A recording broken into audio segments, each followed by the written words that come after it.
Death closes all. But something ere the end, some work of noble note, may yet be done, not unbecoming men that strove with gods.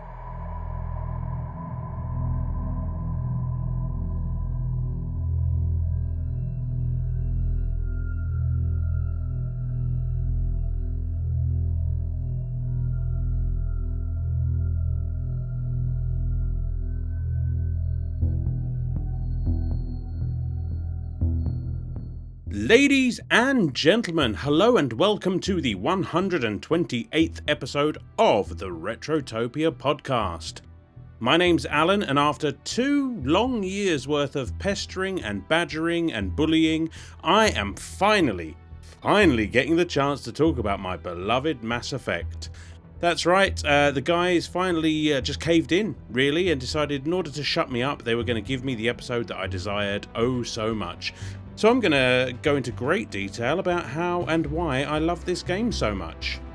That being said though, before we get into all of that, I do need to get a few things out of the way, some plugs. We've got our intro to get through and what have you. If you are only interested in the Mass Effect talk, then, well, just hop to the mass relay that is about 25-30 minutes or so down the road, and we'll be about there. I'm going to try and keep this intro fairly tight because, well, we do go off on talking about Mass Effect. I feel like this is going to be one of the longer episodes, so buckle up and enjoy the ride.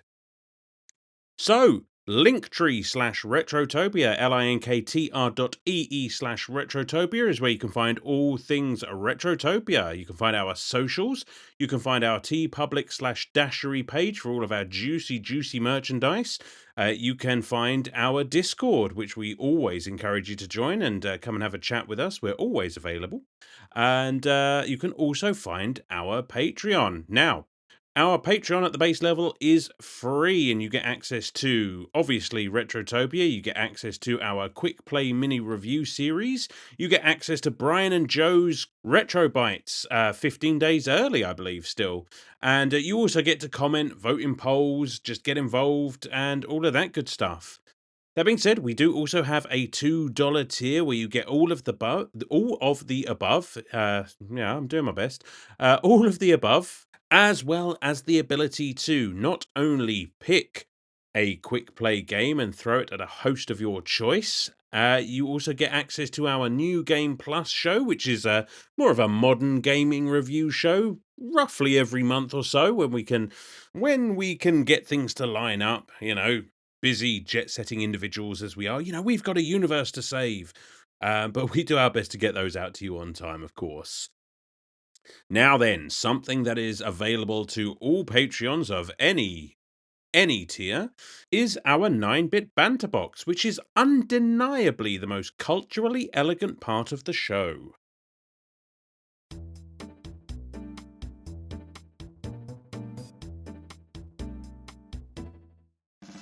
Alright then, let's take a look in the bag and see what we've got. First up on the box, we've got Brother Retro, who says, What's that? Alamanic. Alrighty. Since you defend Mass Effect to the death, true story, I, sir, would like to take a big steaming poop on it and say that personally, I cannot stand this atrocity of a video game. It's boring, redundant, and frankly puts me straight to sleep whenever I attempt to play it. It gets half a jammy dodger, the smaller half. My God. Now that I have made my stance, I invite you to dump on something I love. So here are 5 things I love to do and invite you to unleash your worst on one of them. Give it to me straight. Okay, so here, and we've got a list. Okay, number 1, spend time with my children and wife. Number 2, buy things at a thrift store and flip them on eBay. Number 3, binge the Retrotopia podcast. Number 4, eat cereal late at night even though I watched my calories all day. And number 5, play guitar until my fingers hurt. So I've got to unleash your worst on one of these options. Well, I'm not gonna take shots at anyone spending time with their wife and child. That sounds wholesome as fuck. So you're safe on that one. Buy things at a thrift store and flip them on eBay. Well, everyone's got to have a hobby. We've all got something. Yeah, okay, we'll skip to number 4, because I already know where I'm going with this. Eat cereal late at night, even though I watch my calories all day. Yeah, everyone's allowed to cheat here and there, and cereal is awesome. I love a bowl of cereal, especially late at night. And play guitar until my fingers hurt, which is brilliant, Again, it's nice to have a hobby, it's good. I think the obvious target there is your binging of the Retrotopia podcast. Brother Retro, what the fuck are you doing with your life, man? I mean, show some class, would you? I mean, the Retrotopia podcast. What a loser. I mean, Jesus. Talk about poor tastes, my good man. But no, I would never seriously mock you, Brother Retro. You're a fine and huge supporter of the show, and we love you over here. So thank you very much. I don't fancy your take on Mass Effect though. You and me might have words at some point. Sharkbite says, would you like to see a Final Fantasy RTS game? I have ideas for one.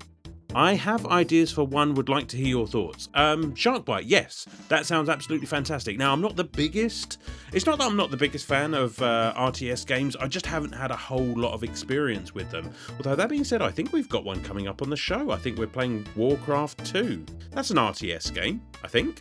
So that'll be coming up on the show soon.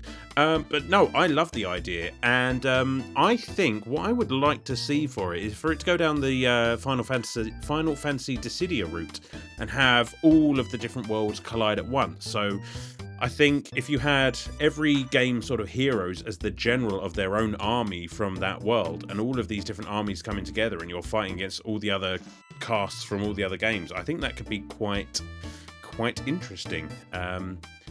And obviously the technology and the buildings and magic where applicable all sort of reflect the worlds these characters come from. That could be a lot of fun. I'd play that game.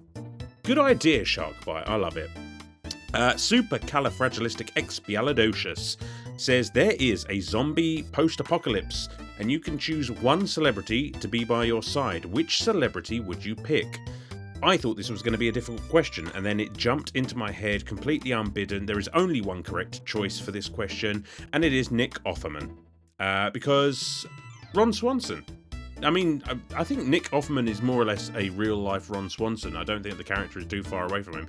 I mean, that guy strikes me as the sort of person who would have a plan to survive any situation. He can build boats, he can build cabins, I reckon he could fortify anything, and I reckon he's got a fully stocked bar with all of the finest whiskies.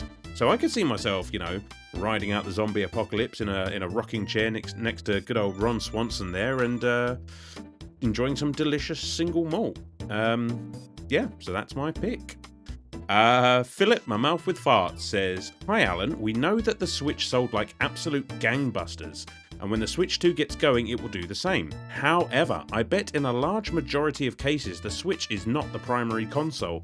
I know it's not mine, the PS4 and PS5 get way more playtime.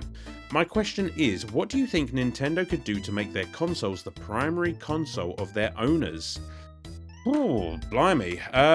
I mean, good question. I agree with just about everything you say. The Switch is a supplementary console. I mean, in this household, it certainly is as well. And I think it's just because it's that kind of hybrid between a console and a handheld, it fits into that niche, well, both niches quite well. But, it's no secret that the Switch is underpowered compared to the other consoles that are on the market.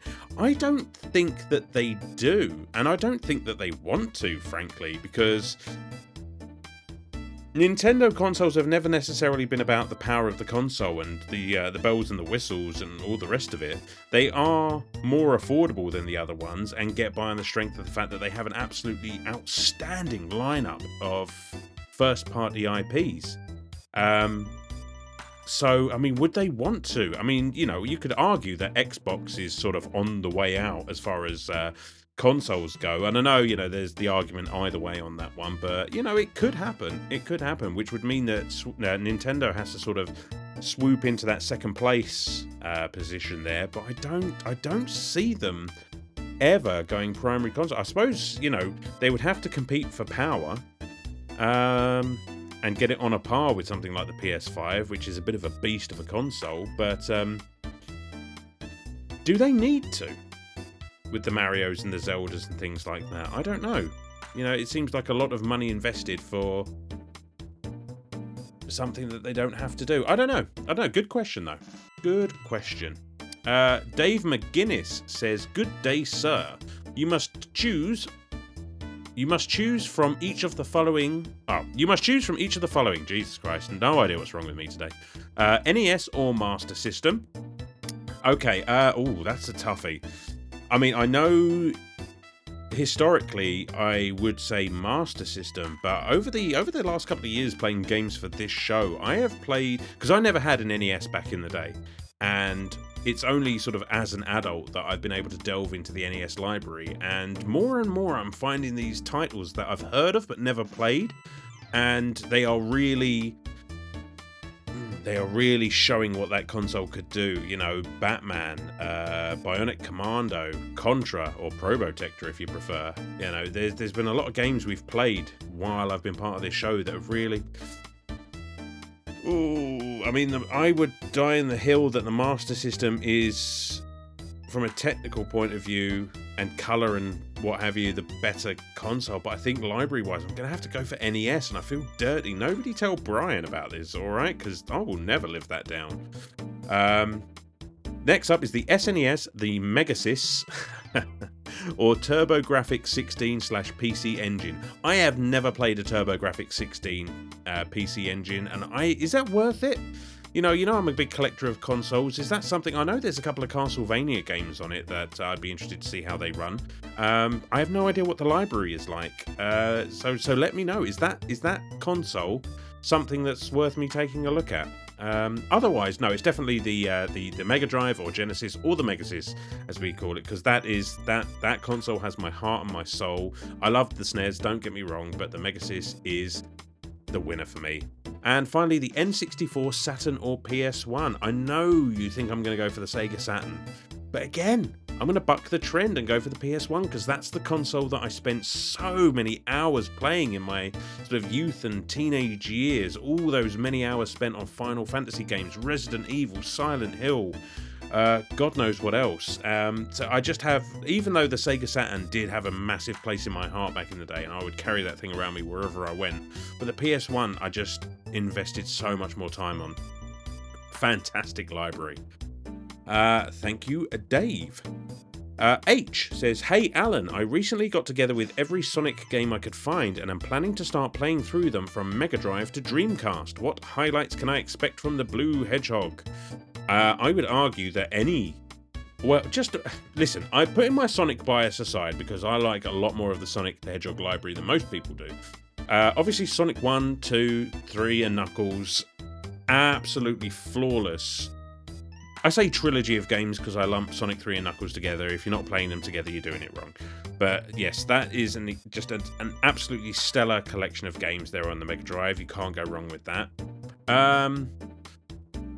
I mean, I can't really argue for things like Sonic Spinball or Sonic 3D on the Mega Drive. I mean, they're fun, but they change up the game mechanics so much that it's not for everyone. I'll give you that. The Dreamcast has obviously got the Sonic Adventure games 1 and 2, which I absolutely adore.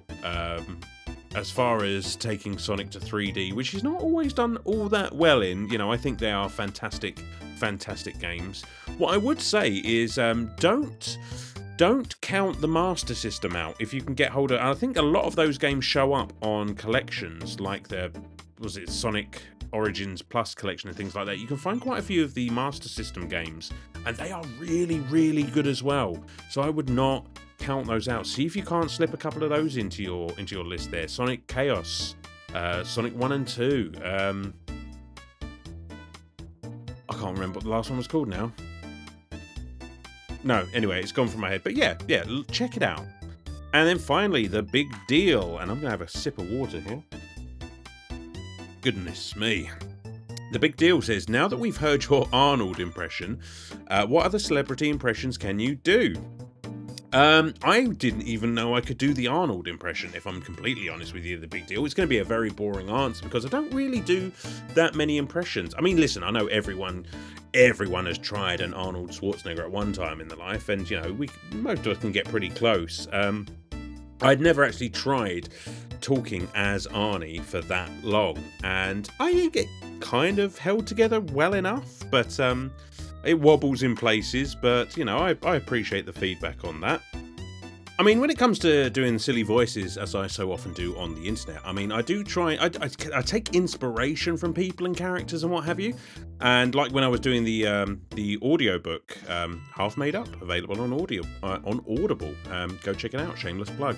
A lot of the voices were kind of inspired by people, but kind of adapted. And I've, for the most part, I've always sort of considered that I struggled at first because I thought I could never be a voice actor because I can't do impressions of people. But then I realised, well, it's not really what it's all about. I mean, that's part of it, sure, but a lot of it is coming up with your own voices, which, as I say, I shamelessly plagiarise. But yeah, I mean, I suppose back in the day I used to do a fairly convincing Michael Caine. I don't know if I could do it now. I'm not sure if I could do it now. But this is kind of a Michael Caine. You gotta get very nasal and talk very slowly. And that's sort of your Michael Caine. See what I mean? It's just absolutely fucking terrible. So yeah, I don't really do a lot of celebrity impressions. But the important thing is when you're doing any kind of voice, any kind of silly voice or impression, is just to fucking do it. Don't give a shit what anyone else thinks. Just do the thing, do the voice. And never be afraid of looking like an idiot, because if I was worried about that, I wouldn't be here.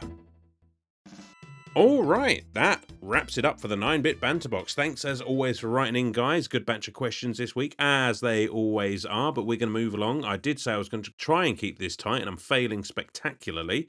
But we're going to move on now to our game show, Choose One, Lose One, and I'm going to pick some renegade choices for this.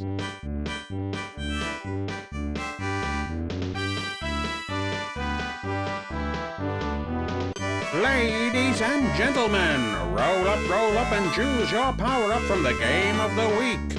You pick a power, we pick a consequence. It's Choose One, Lose One, the game where everyone's a loser. Alright, let's see what we got going on Choose One, Lose One. And Brother Retro is at it again. I choose to never have this game made so that all you freaks who like it will spend your time enjoying something worthwhile. Oh, Brother Retro. Done, you can have your wish, but now you have taken a good deal of my fondest memories, and I am now a shell of my former self. I'm probably not even podcasting anymore because life has no meaning, so this punishment is not for you. This punishment is for me. Brother Retro, you have ruined my life, and I hope you're proud of yourself. Chris Kaplane says, I want the ability to make humdrum choices that appear to have grave, cataclysmically altering consequences for the galaxy, but really come down to making a choice between 3 flavours of slushy. Alrighty, done. So now the choices in your life that seem to have huge ramifications lead to, as you say, humdrum results. But the problem with that is now the everyday, day-to-day choices that you have to make that just don't seem like anything at all, now they have cataclysmic results. So every time you sort of decide what pair of socks to wear in the morning, something absolutely devastating happens.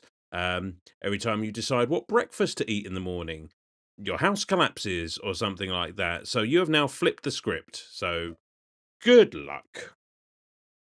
Fallen Snow Kiku says, can I have the ability to skip something I don't want to do by paying gel? Absolutely you can. Good old Omnigel. You can now you can have your Omnigel, but you can become so addicted to skipping those boring day-to-day jobs that you're in constant need of Omnigel. And just like in Mass Effect, you now start breaking down all of your earthly possessions to make more Omnigel. So you end up with nothing. But you still have your Omnigel, so you can keep on skipping if you like. Philip My Mouth with Fart says, having biotic powers, moving things out of the way, slamming people who want to hurt you, all of that fun stuff. That's an easy one. Well, you're an L2 biotic from Mass Effect, and those L2 implants just give you constant migraines and a variety of other undisclosed symptoms because they were very experimental implants at the time. So I don't know.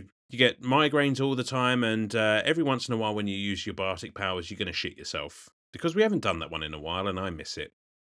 H says, I'll take Garrus as my best friend / right-hand man in life. No one's messing with me with that badass motherfucker by my side. Oh, H. This is by far and away the hardest one I've ever had to ruin because I see absolutely no downside to having Garrus as your best friend. Because Garrus is my boy. So how the hell am I going to ruin this one for you? All right, you know what? If we go by Garrus from Mass Effect 1, he's kind of a hothead. Actually, he's kind of a hothead throughout the entire series. So I'm going to go with yes, you are best friends with Garrus, but every time you two go out, you are always getting into a fight with someone. So it ruins all of your evening plans, and you both end up in prison. And that is the best that's the hardest one I've ever had to do, seriously. Supercalifragilisticexpialidocious says, I have not played this game, so I asked AI for help.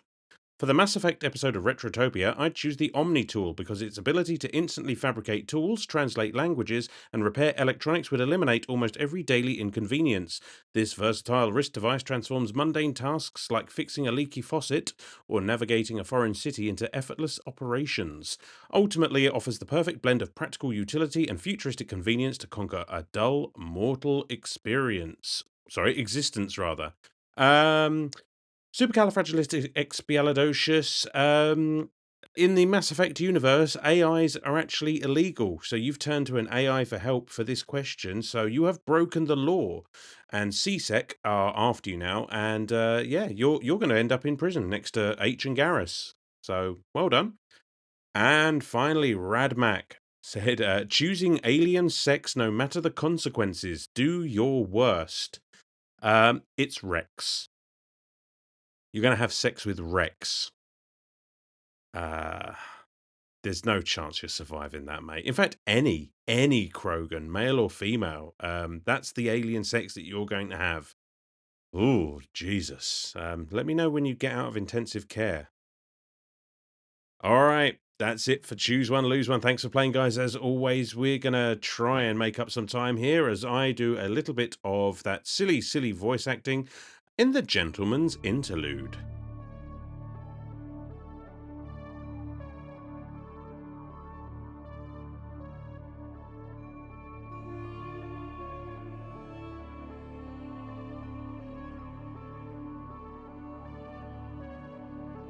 Ahem. Mass Effect is no mere diversion. It is a grand operatic science fiction epic, crafted by the esteemed BioWare and published under the Microsoft Game Studios banner. First unveiled on November 20th, 2007 for the Xbox 360, it later graced PC on May 28th, 2008, before being reborn in 2021 within the Legendary Edition, polished for a new era of players. You assume the mantle of Commander Shepard, a name destined to echo across the stars. Humanity stands on the precipice of greatness, newly admitted into a vast galactic community teeming with ancient powers, uneasy alliances, and secrets that slumber in the dark between worlds. This is not a stage for the timid. It is a theater of consequence, where every word is measured, every decision reverberates, and every alliance may prove salvation or ruin. Combat unfolds with a deliberate intensity, a symphony of gunfire, biotic force, and tactical command. You are not a mere soldier, but a leader of distinction. Your squad looks to you not only for orders, but for conviction. Will you act with composed restraint or decisive ruthlessness? The galaxy will remember. Yet it is in conversation, in the quiet, dangerous art of diplomacy that Mass Effect reveals its true sophistication. Here, a gentleman's resolve is tested. You will charm, intimidate, negotiate, and, when necessary, draw a line that cannot be uncrossed. The narrative bends to your will, sculpted by choices that carry forward with a weight rarely seen in the medium. Beneath it all lies a creeping dread, an ancient threat, patient and inevitable, stirring beyond the edges of known space.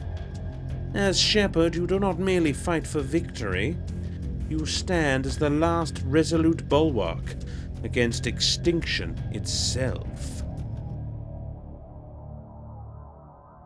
All right, I'll tell you what. It's been a while since I've just done the gentleman in the gentleman's interlude. That took me back. I should dust him off more often. Anyway, before we get into talking about Mass Effect, which is what you're all here for, we want to know what you think of the game. So, David Hendley said, I just recently started up this franchise and I'm almost at the end of the first game, hoping to finish up before this episode comes out.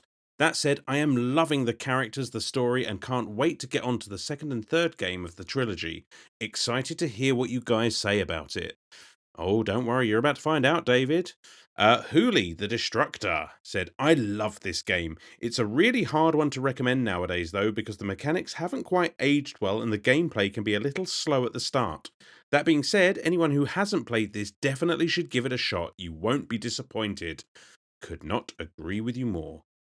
H said, I have some great memories of having quite a lot of time off one Christmas during the COVID times and played through all three. I played the first two when they first came out and loved them back then. I enjoy the characters, the story development, even their little combos in everyone's favourite elevator scenes. I love those too. My only gripe was that I feel like to get the most benefit, you either had to be full Paragon or Renegade, not an in-between. Actually, H, we do touch on that in the episode, so that is a very good point, and we do address it. Philip, my mouth with farts, said, This is a hard one. Is it a bad game? Absolutely not. Great story, great characters, and an enjoyable time. But it was also a game that needed to be made so they could figure out what worked and what didn't, and could perfect things when Mass Effect 2 came along. Love this game and think it should be played by anyone wanting to play the series, but it does need to be endured. It's like the vegetables part of a steak dinner. It's good for you, but not the best part.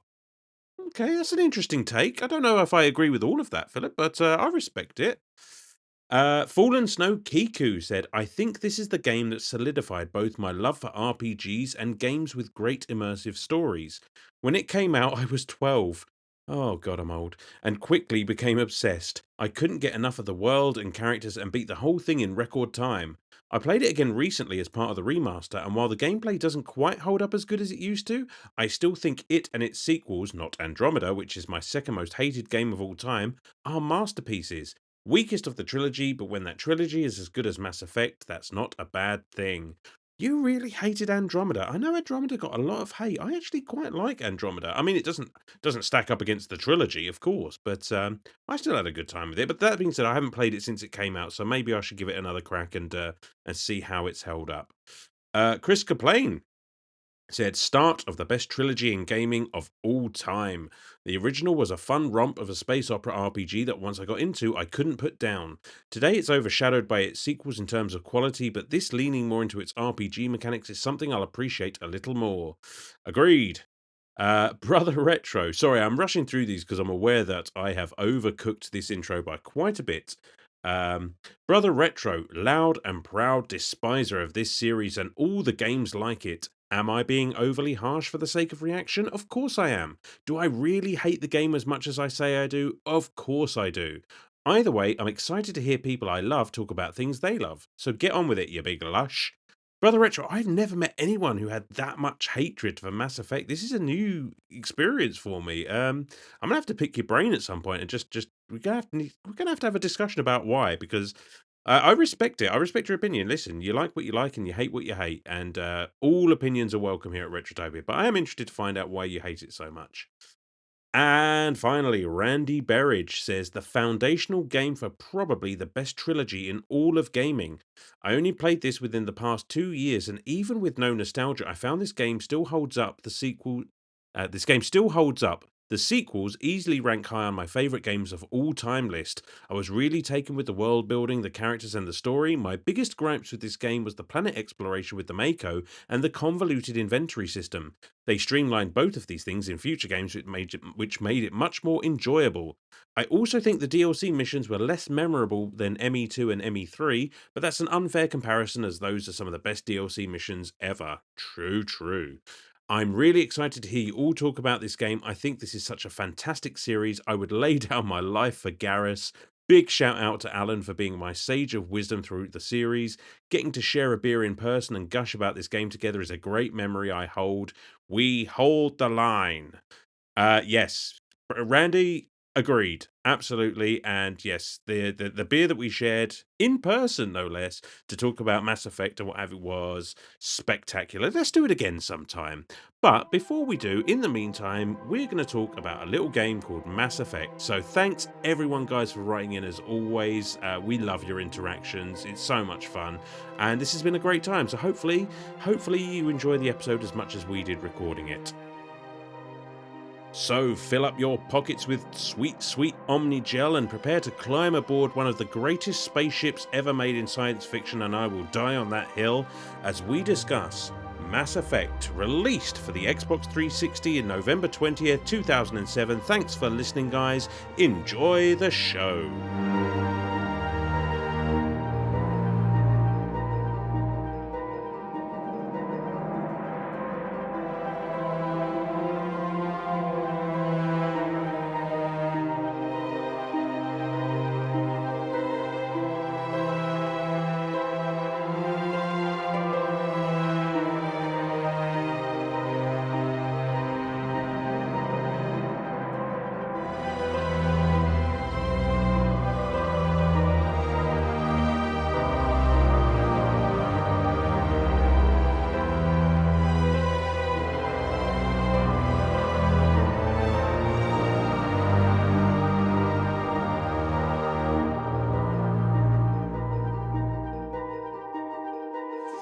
Alright, and we are back, and all of my Christmases and birthdays and everything like that have come at once because we are talking a little bit of Mass Effect.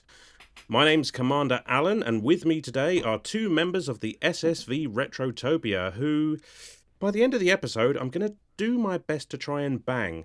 Brian, Sam, how you doing, guys? Well, I thought you were gonna. You've already made some points on Nice, that one. nice. I thought you were gonna say you're gonna have to decide which one lives and which one dies. That actually would have been better. It depends. It depends. No, I know, because I kind of want to keep both of you around. I've grown quite attached to you. At least bang us first. Exactly. Exactly. Right. There is a very specific order of operations here. Chain of command. Chain of command. How you doing, guys? You good? Doing good. Yeah, and I can't complain. It was 20 degrees yesterday. It was 1 degree today, and by Friday it's supposed to be 20 degrees again. They can't make up its fucking mind. Oh, that Canadian weather. You just can't predict it. You really can't. This year has been fucked. Yeah, it's been weird here too. Anyways, Mass Effect. Tell you what you can predict, my love for this game. I'm just gonna. Oh, sorry, I was talking about the weather because it was more interesting than this you game. son of a bitch. For those who aren't privy to our private conversations, as many of you are not, or the After Darks, which some of you listen to, Brian has been constantly up my arse about Mass Effect because you know my undying love for this game, and I think you just want to get me all hot and bothered for this episode, frankly.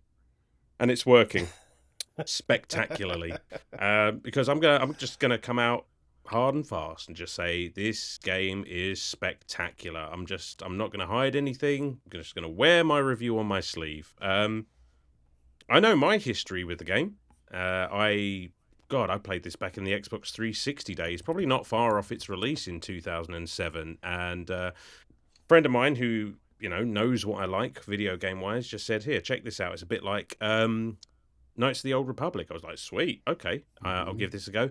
And I fell in love.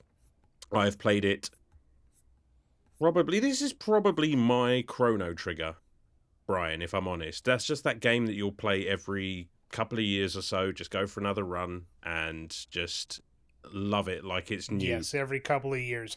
I'm currently not playing Chrono Trigger again on my phone. Well, when are you not? Do you have any history with this game, Brian? No.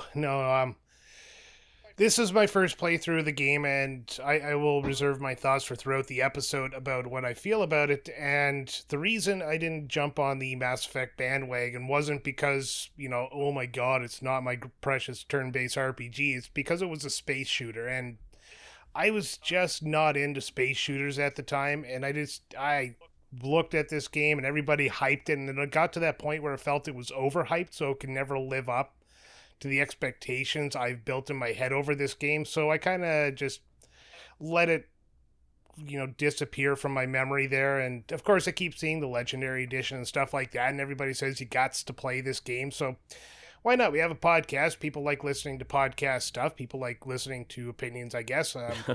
And then commenting their own. I've basically been pestering you for the better part of like 2 or 3 years now to cover this game. So frankly, he's doing it to shut me up. Yeah, I started this game like 10 weeks ago thinking it was going to be a slog for me to get through before we recorded today.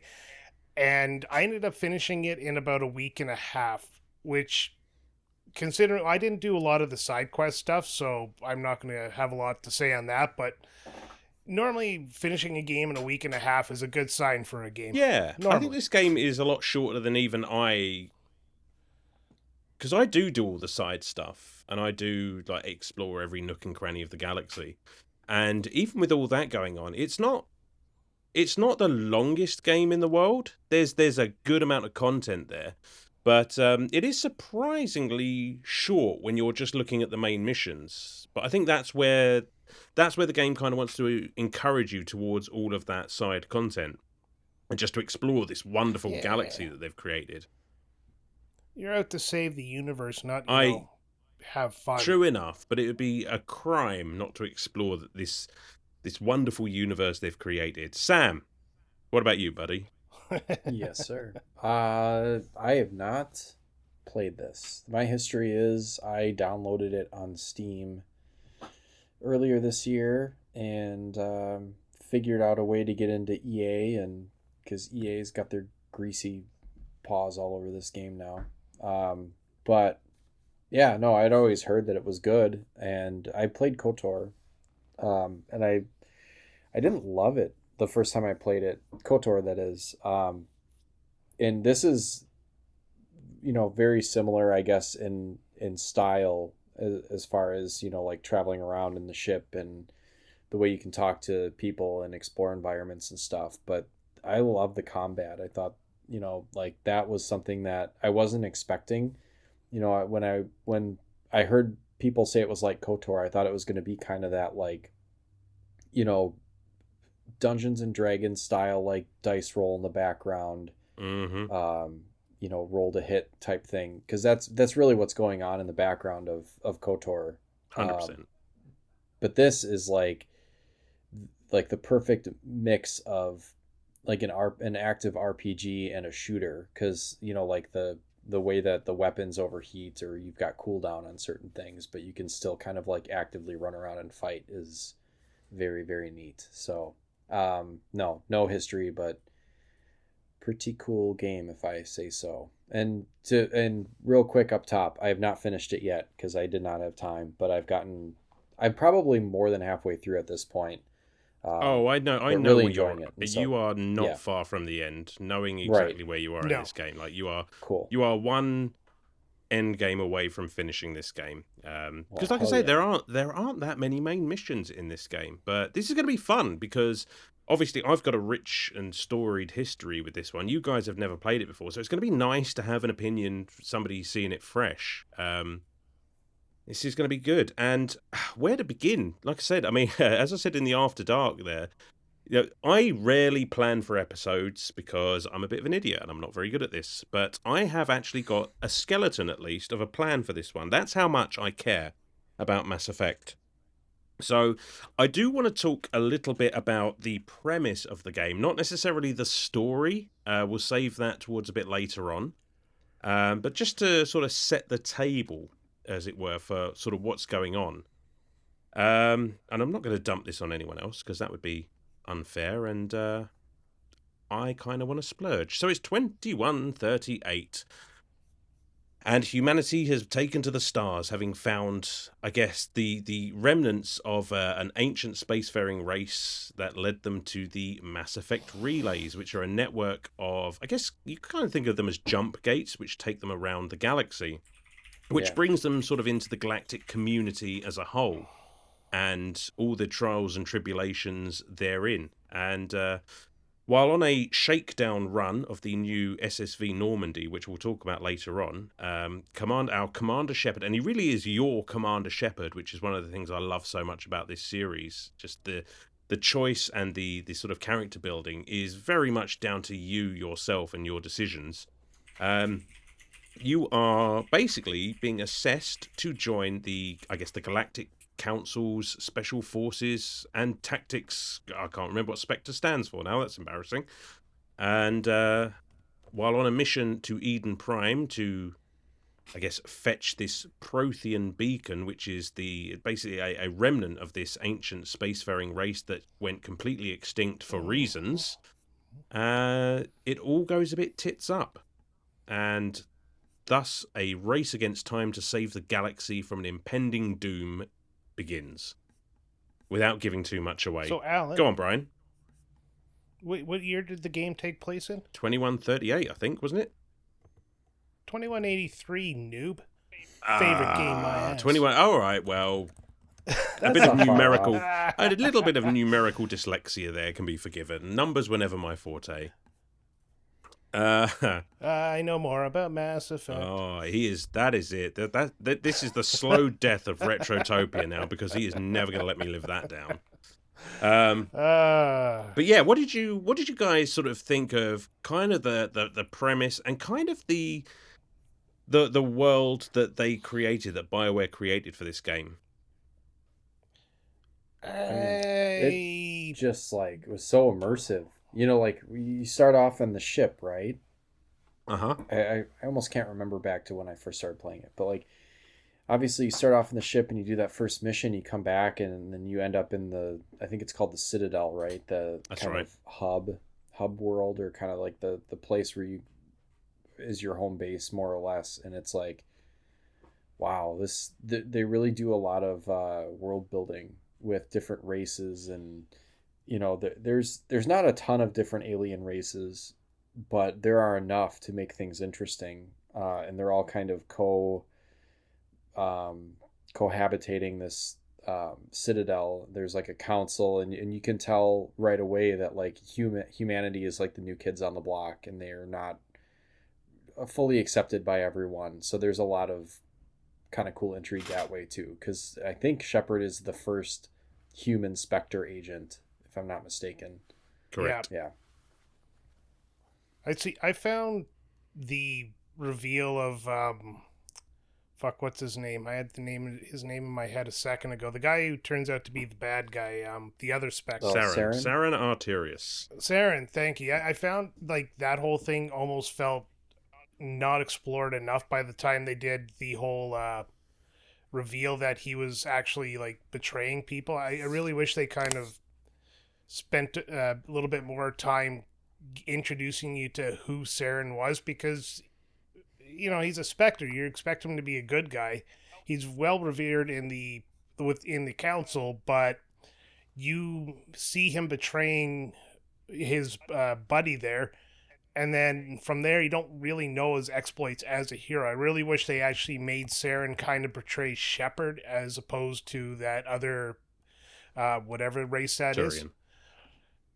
Yeah, it would have, for me, that would have been a little bit better to see him as a good guy before he betrays you, and it might have made it a little more personal for me. But outside of that, the rest of the story it's actually really good. I really enjoyed the story of this game. It was the beginning that was the hardest part to get through for me, but that's like most games, because they have to do that Act 1 build up until a problem happens. Yeah, that's true. And I kind of I see your point, and in certain ways I agree, and in others I disagree, because obviously the Spectres are an elite and very secretive group, so it kind of makes sense that you know very little about Saren before you're actually inducted into this group, and that he's already fully sort of implementing his grand scheme, and that then puts you on the back foot for the rest of the game. So I think it works as a sort of an immediate driving force behind the story.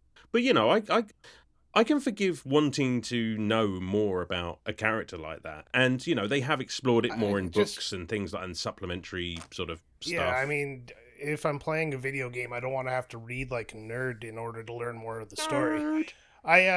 But I just honestly think, like, had they had Saren show up and be like, I'll be the advanced party because I'm in the Spectres, you'd be like, yeah, fuck yeah, that guy rocks. And then at the end of the mission, he betrays you.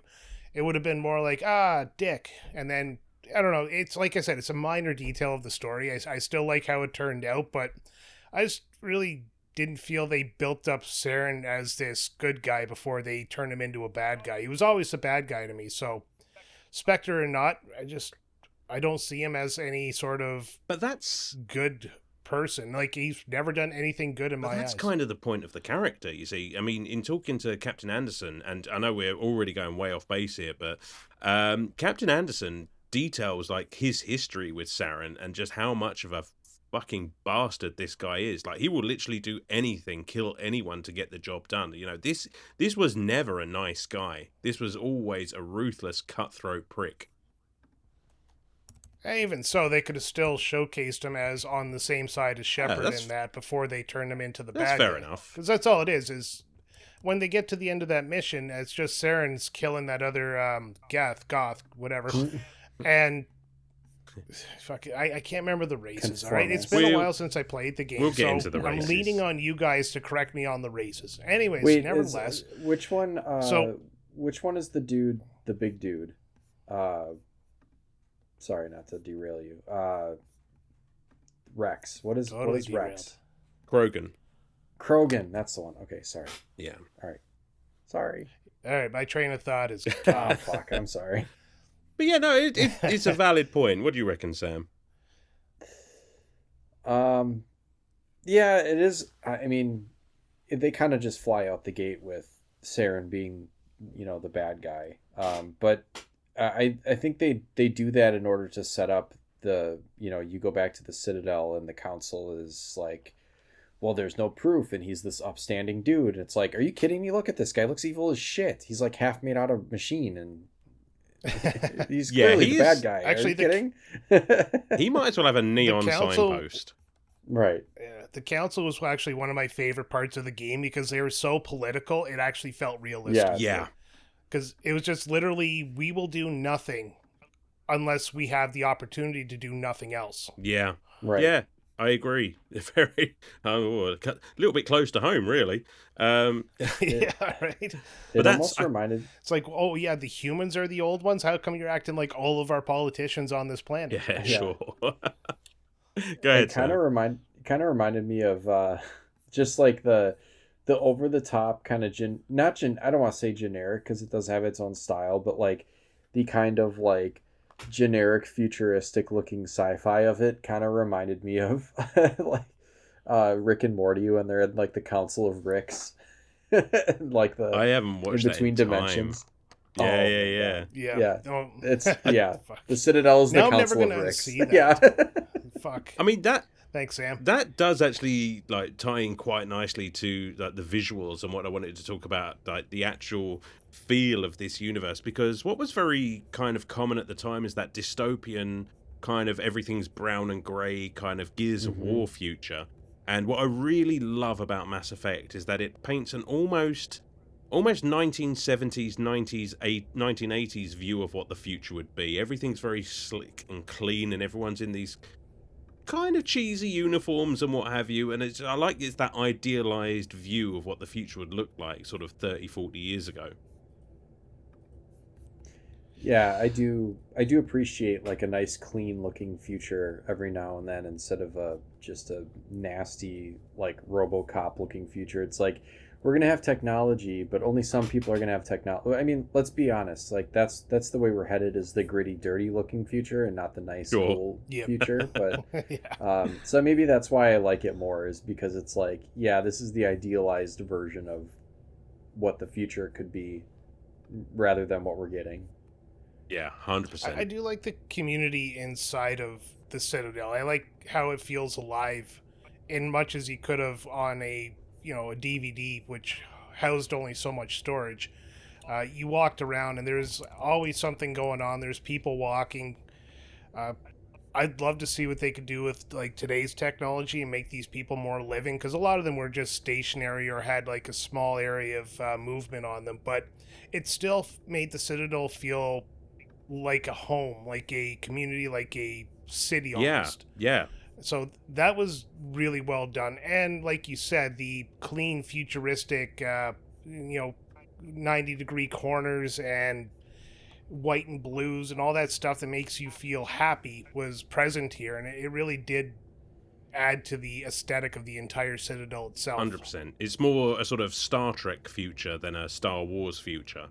Exactly. In Yes. point of fact, the whole game sort of gives me Babylon 5 vibes. You know, that one central hub of galactic community. And basically, now that I'm thinking about it, like the whole plot of the game is more or less Babylon 5, which is probably why I love it so much, because that series fucks. But yeah, I think they did an incredible job of making, like you said, Brian, making the Citadel feel bustling and feel alive, but also sort of giving everything personality and making everything feel like it was sort of a mesh of all of these different council races coming together. And it's really well reflected in how those races all feel true, if that makes sense. You know, they make sense. You know, all the different council races are kind of explained, and it makes sense why they are the way that they are, which just I think is fantastic world building.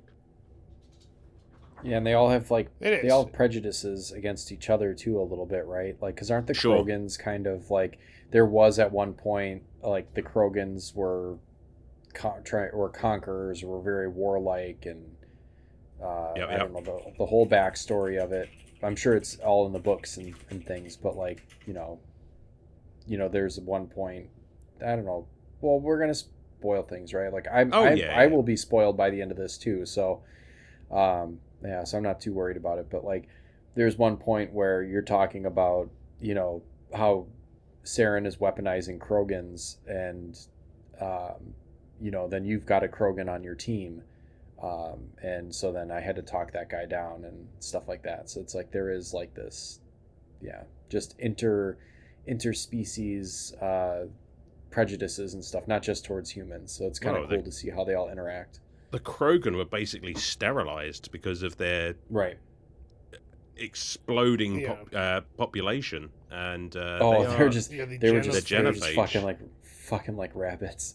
Yeah, it's basically, and and they're not very happy with the Solarians about it. But obviously, I know we're throwing a lot of terms around. We will sort of touch on the different races and the different characters, because there's a lot of them to love here. But I want to talk a little bit, while we're talking sort of the actual gameplay and the gameplay mechanics itself. Sam, you touched on it earlier about sort of being a space shooter. I mean, Yeah. it is an RPG and it isn't. Like, how did you feel it played? I mean, I thought it's relatively smooth. I mean, it takes a bit to get used to at first, because it's like it throws a lot at you, and I think at the time, when did this come out? 2007. Mm-hmm. You probably had a pretty thick game manual inside that game case. The game doesn't really hold your hand too much as far as like, this is how you equip a weapon, and this is how there's not a lot of tutorials, so I had to kind of learn as I went. And then I finally realized that I could swap weapons and re-equip stuff and equip upgrades, and once I really figured that out, like, then I was rolling, and I was like, this is a ton of fun. It's basically like kind of a cover shooter, third person cover shooter, which is a fun genre. It's a genre that I like, plus the RPG elements. Like I said, you're I don't know, if you hold down the trigger on your assault rifle, it will overheat very quickly, and so that's kind of incorporates a bit of like a turn, not turn based, but like a cooldown mechanic that limits your attacks, so you have to strategize more and get tactical. Yeah, and also your weapons do a range of damage instead of just doing flat out damage. Like there's some depth to it and a little bit of variance that comes along with an RPG, obviously, and so your loadout and your stats and everything will influence how effective you are. And by the time I figured that out, now like when I go back to play it, I have this assault rifle that has, I don't know what kind of fucking upgrade, but like it's like incendiary rounds and some sort of like anti-kickback mechanism that prevents overheating and like some other thing. So it's like basically the Geth soldier, like your typical Geth soldier is almost like a one-hit kill at this point, and it's really satisfying to just go rip it up with the assault rifle. It rarely overheats too. So yeah, there's a lot of different like tinkering that you can do with your loadout. Sure. And there are items everywhere in this game. You are never short of like upgrades and things you can attach to your weapons and stuff like that. I mean, I've actually not bought anything at any of the like vendors that are like sprinkled around different areas, because like I just keep finding stuff and I'm like, I don't know, I got like 500,000 monies and then also like a full inventory of shit. So I'm good. I mean, the only things that I was buying were like health kit upgrades and not grenade upgrades, but and when the Spectre weapons become available at the CSEC on the Citadel, I was just loading up on Spectre weapons because those things do a ton of damage. But yeah, like you could really customize your loadout to your desire. I don't know, maybe not your traditional RPG, Brian, but yeah, and I don't know, it made me kind of question what is an RPG. Obviously, you're taking on the role of somebody, in this case, Commander Shepard. But at first, it felt very on the side of being a shooter. Mm-hmm. And I couldn't get that out of my head. And I kept thinking, like, what really makes this an RPG? And then I started thinking about it, the branching storyline with your dialogue choices. And obviously you're going to level up and you can increase your stats and your weapon stats and stuff like that. And I started getting on board with it. And it wasn't that I was like trying to shit on the game at the time. It's just I was kind of thinking philosophically when I really didn't have to.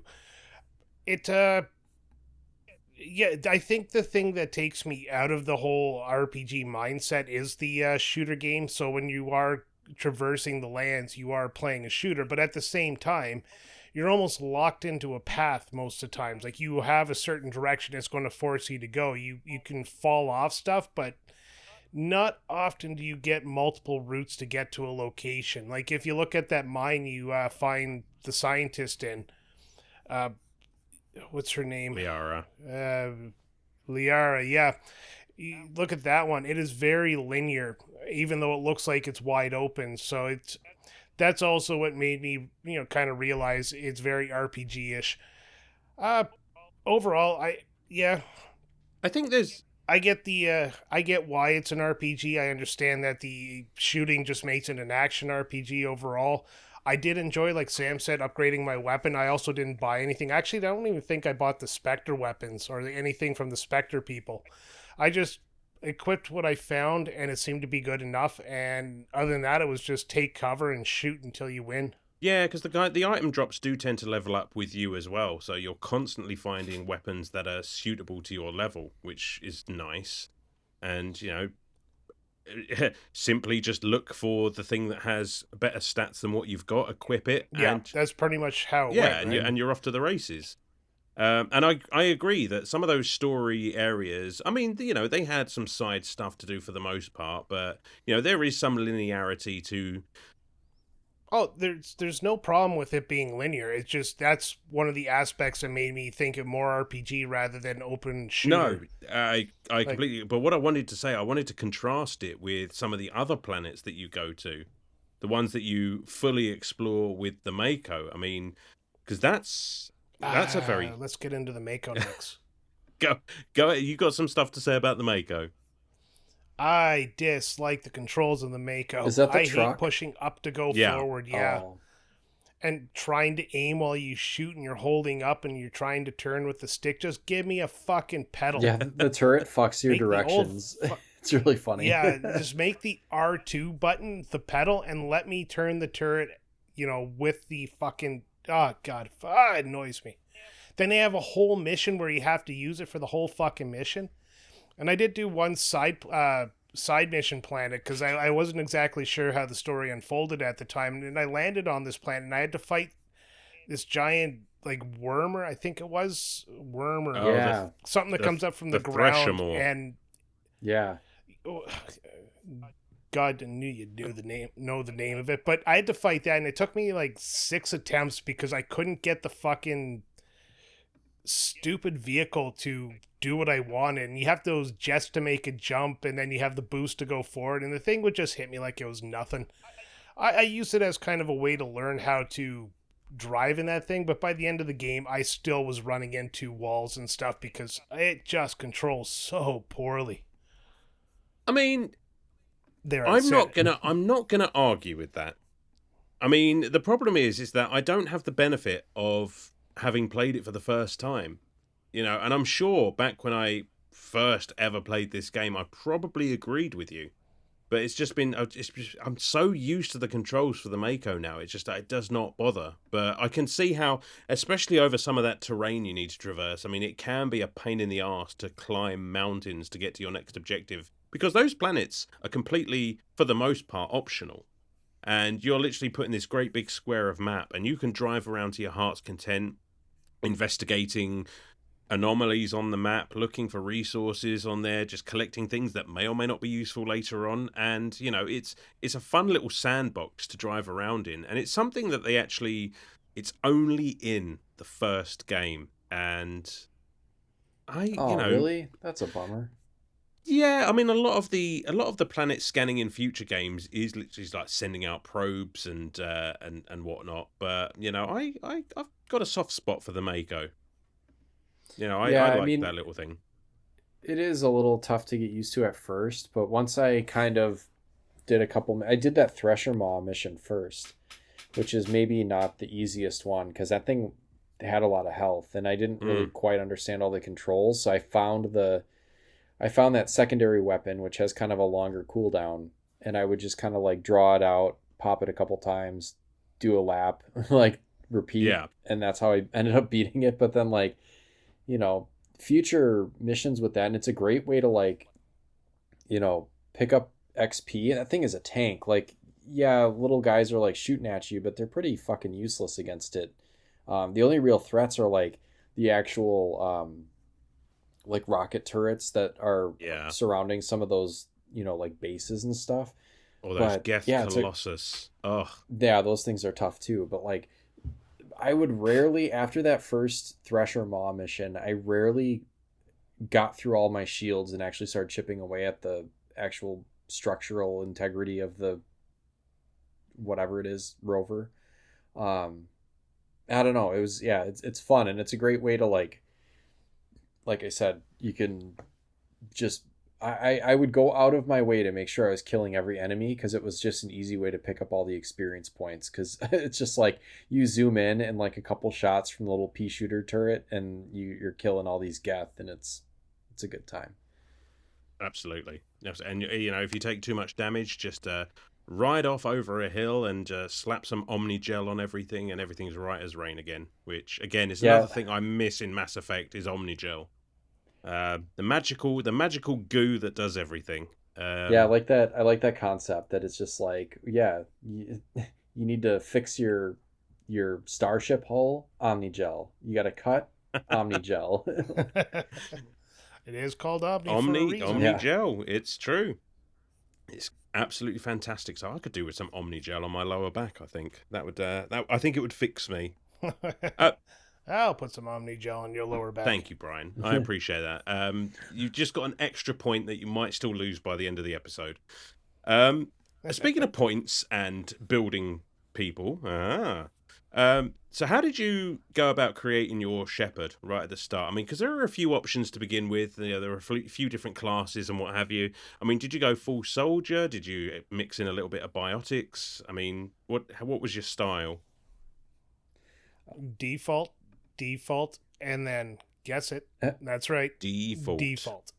Oh, so basically, Brian, you don't manually upgrade your stats. You let because wasn't there a way to like just randomly assign the stats, or I mean, whatever, like you could go for like a specific build or something like that. Yeah, there are different sort of character classes and different focuses and different weapons and what have you that you'll specialize in. I mean, I tend to go, what do I use? A Vanguard, if I remember correctly, which is a little bit of soldiering, a little bit of biotics. It's just a nice mix between the two. And I do that to set myself up for the future games, because there are some biotic abilities that they introduce later on in the series that are absolute fucking beasts.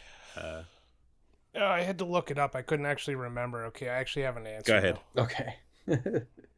Yeah. I mostly focused. Whenever I play a game, I always like that gives me the option. I always like being more stealthy, and then long rifles, so the assault rifle. Yep.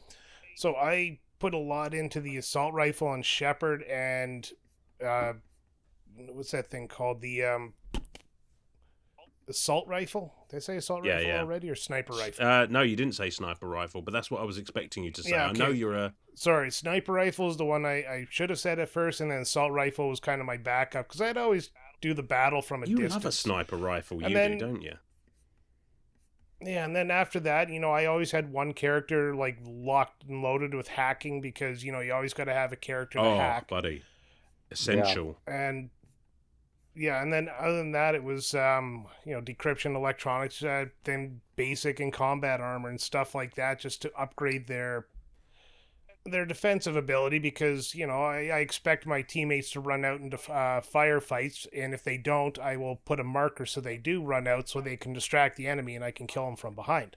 Oh, brilliant. With my sniper rifle. Nice. So you're actually fully engaging in the kind of tactical positioning of your squad. I mean, these days I just let them do whatever the fuck they want and just... Yeah, that's what I was doing. And guns blazing. No. But... If I couldn't find an enemy, I would send them right up a ramp there, so they'd get shot, and then either they kill the enemy, or the enemy would pop up, and I would use my sniper rifle to pop them. I love the fact that you have so much control over your allies, though. I mean, you can just bring up that power wheel and just get them right. You use this power on this one. You use a singularity over there, so now half the room is floating, and I'm just going to toss a grenade over there, and it just has so much...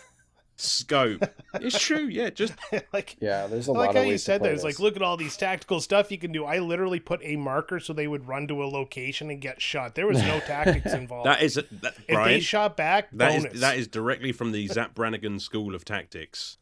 Yeah, it is. Yeah, got here as fast as I wanted to. Well, yeah, I mean, there is a lot of depth to this, which I'm finding out is this will probably not be my only ever playthrough, because I am enjoying it. But like, yeah, you can, kind of take the reins a little bit more and have your allies do like different maneuvers and stuff. Draw out, like you said. So the singularity like gets rid of gravity and makes them just kind of float around. You could pop them. Yeah, that's pretty cool. Yeah, they're just kind of drifting around a mini black hole, which is just take shots at your leisure. It's wonderful. That's why I always like a little bit of biotics. Yeah, that's what I was like.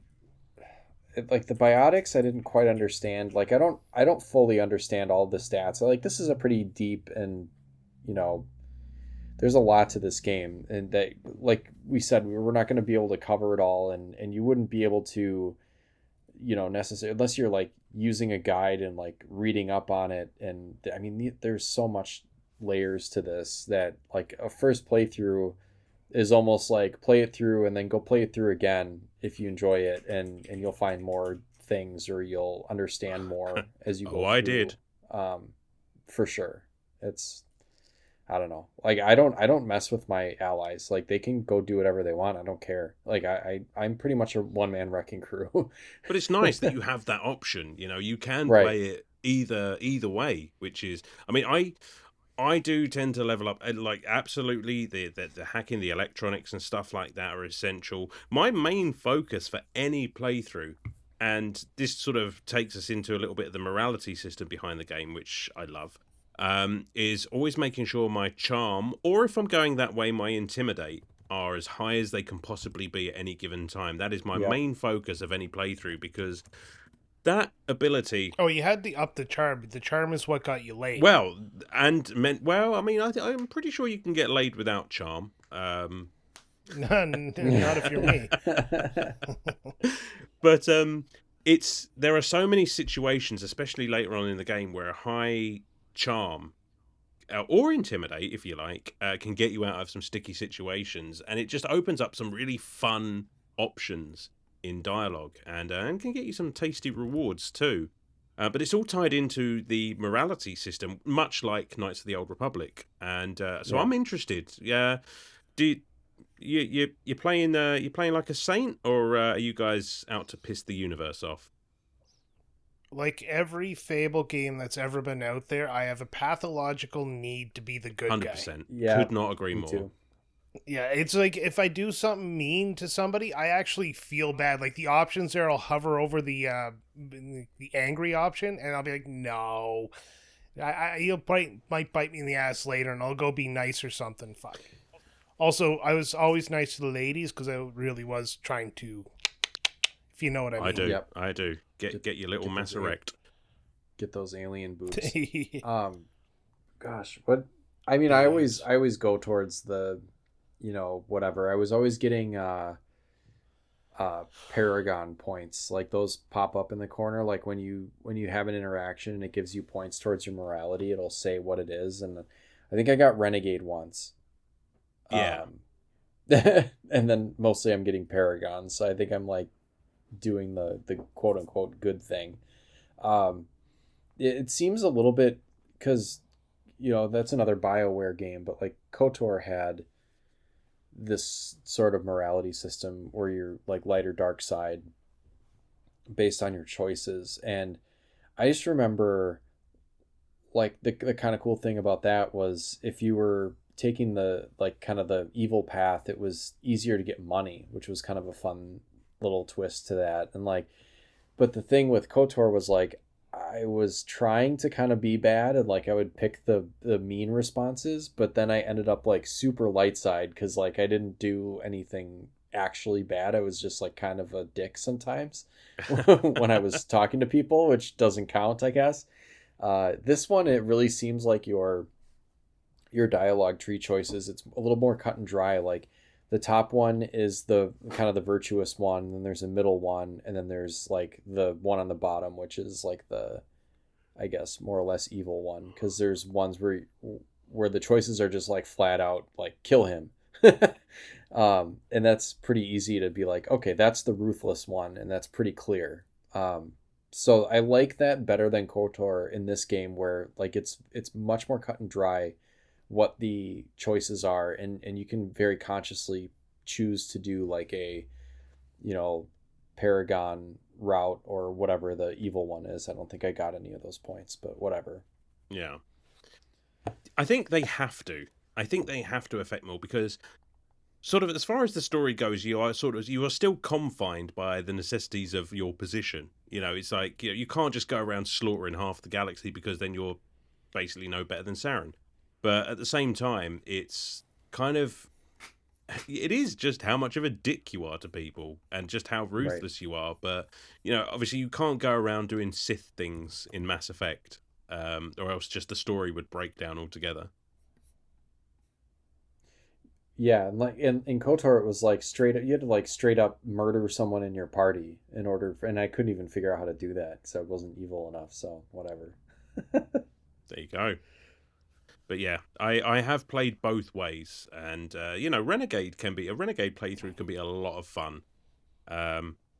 Certainly you certainly punch more, but certainly in the sort of second and third game, your Shepard is very punch happy, which can be fun. And there is, and I'm not going to talk about Mass Effect 3, but there is one one part of Mass Effect 3 where I will never not use the Renegade option. If you know, you know.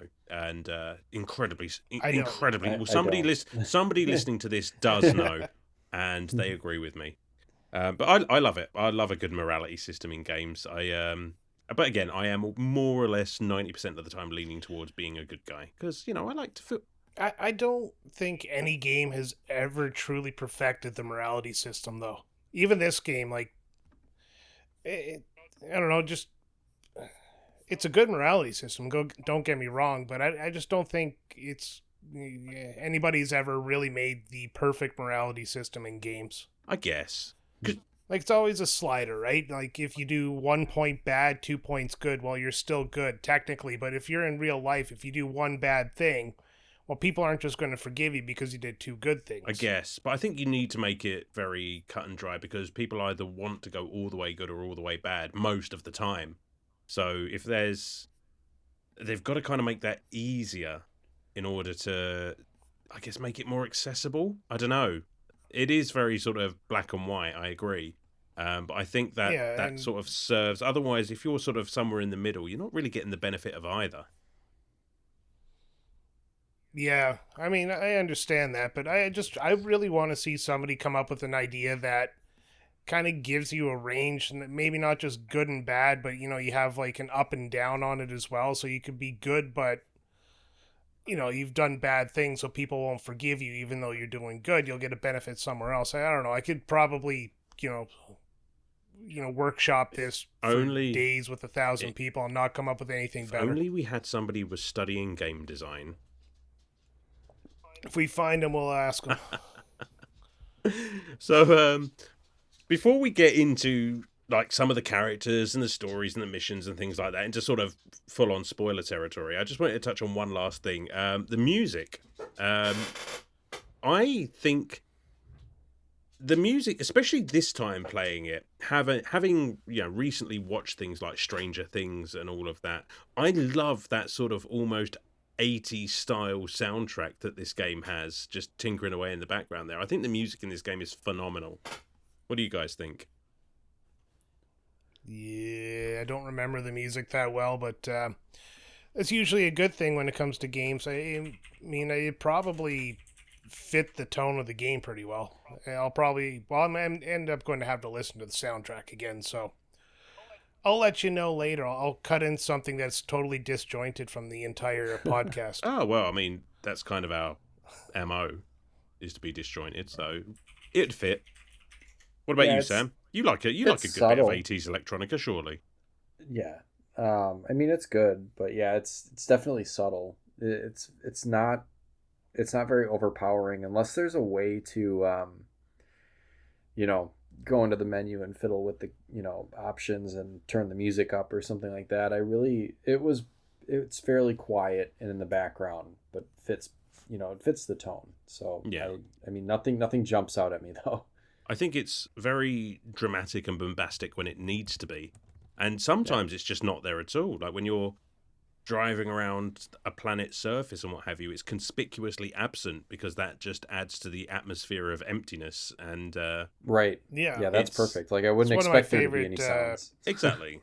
Yeah, it's one of my favorite ways to use silence in order to enhance the experience. Yeah. Oh, I completely agree. But yeah, well, I thought it was worth mentioning. Again, just having played it hundreds of times, I can listen to it in my head, and I just really enjoy that shit. Good stuff. Well, okay. Well, we've danced around it for long enough. I want to talk about some of the characters, the crew, some of the main characters, and get into a little bit of story mission and what have you. But first and foremost, in the grand scheme of the pantheon of great spaceships in science fiction, one of the main characters in the game, for my money, the SSV Normandy. What a ship, right? I kept getting lost in it. What?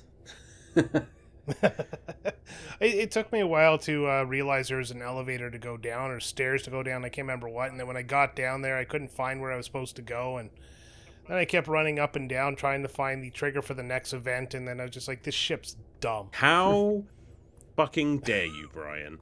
That's my baby. It made me feel dumb, so it's dumb. Oh, But I do like the fact that it has Seth Green at the helm. Yes. yeah, Joker. Yeah, he's like that's an instantly Actually- recognizable voice, right?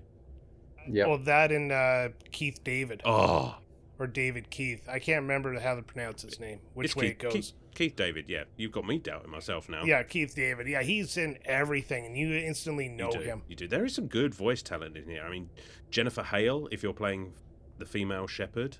Mark Meer is obviously the male Shepard.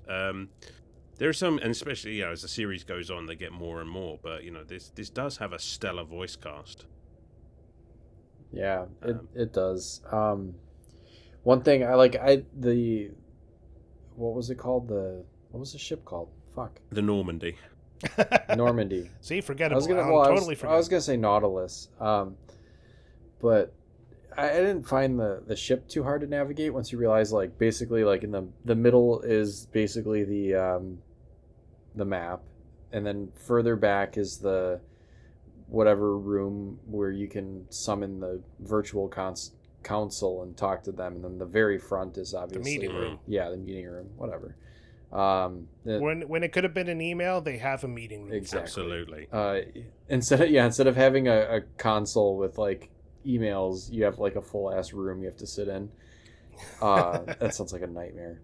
They actually bring in emails in the next game, which is funny. Oh, great. So they address.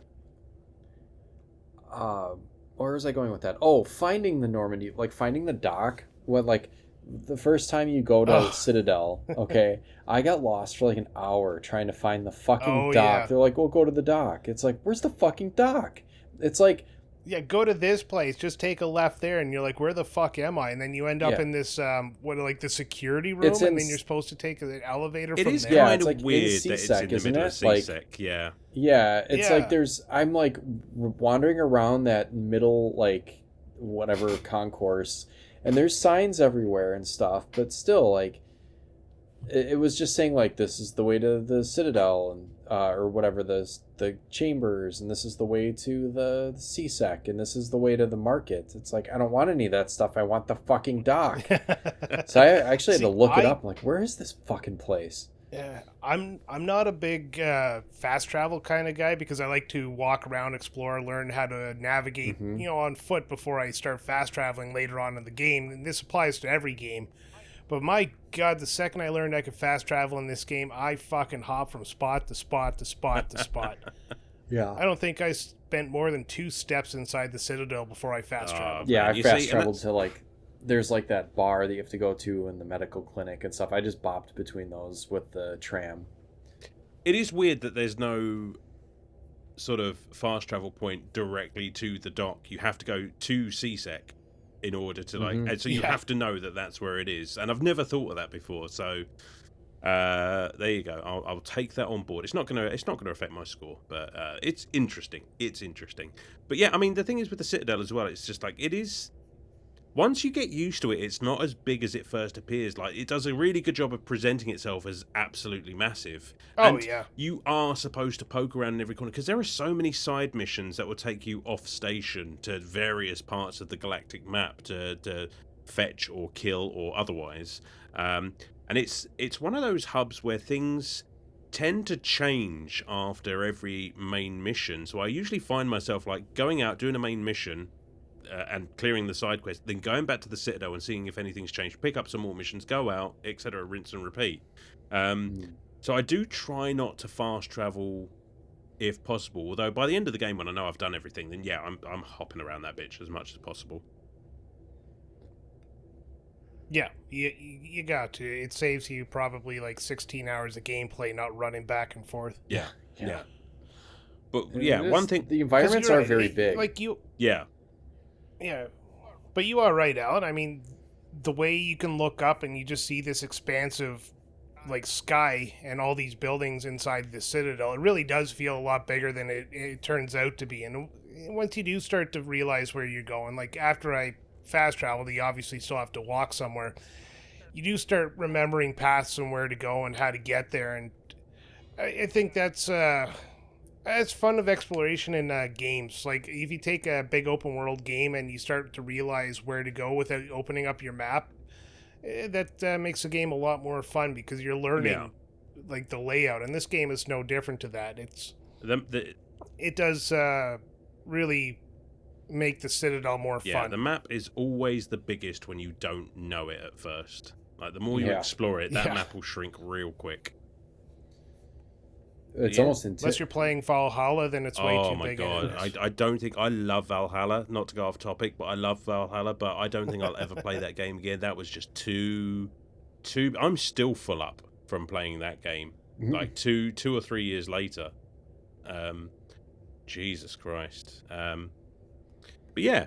So you did successfully find the Normandy in the end, though, which is nice. Yeah, eventually, yeah. It's just like we found it yesterday before recording. Nice. Yeah, and then I did nothing but play it for the next like 10 hours. Yeah. So what about your? I mean, you obviously, it's a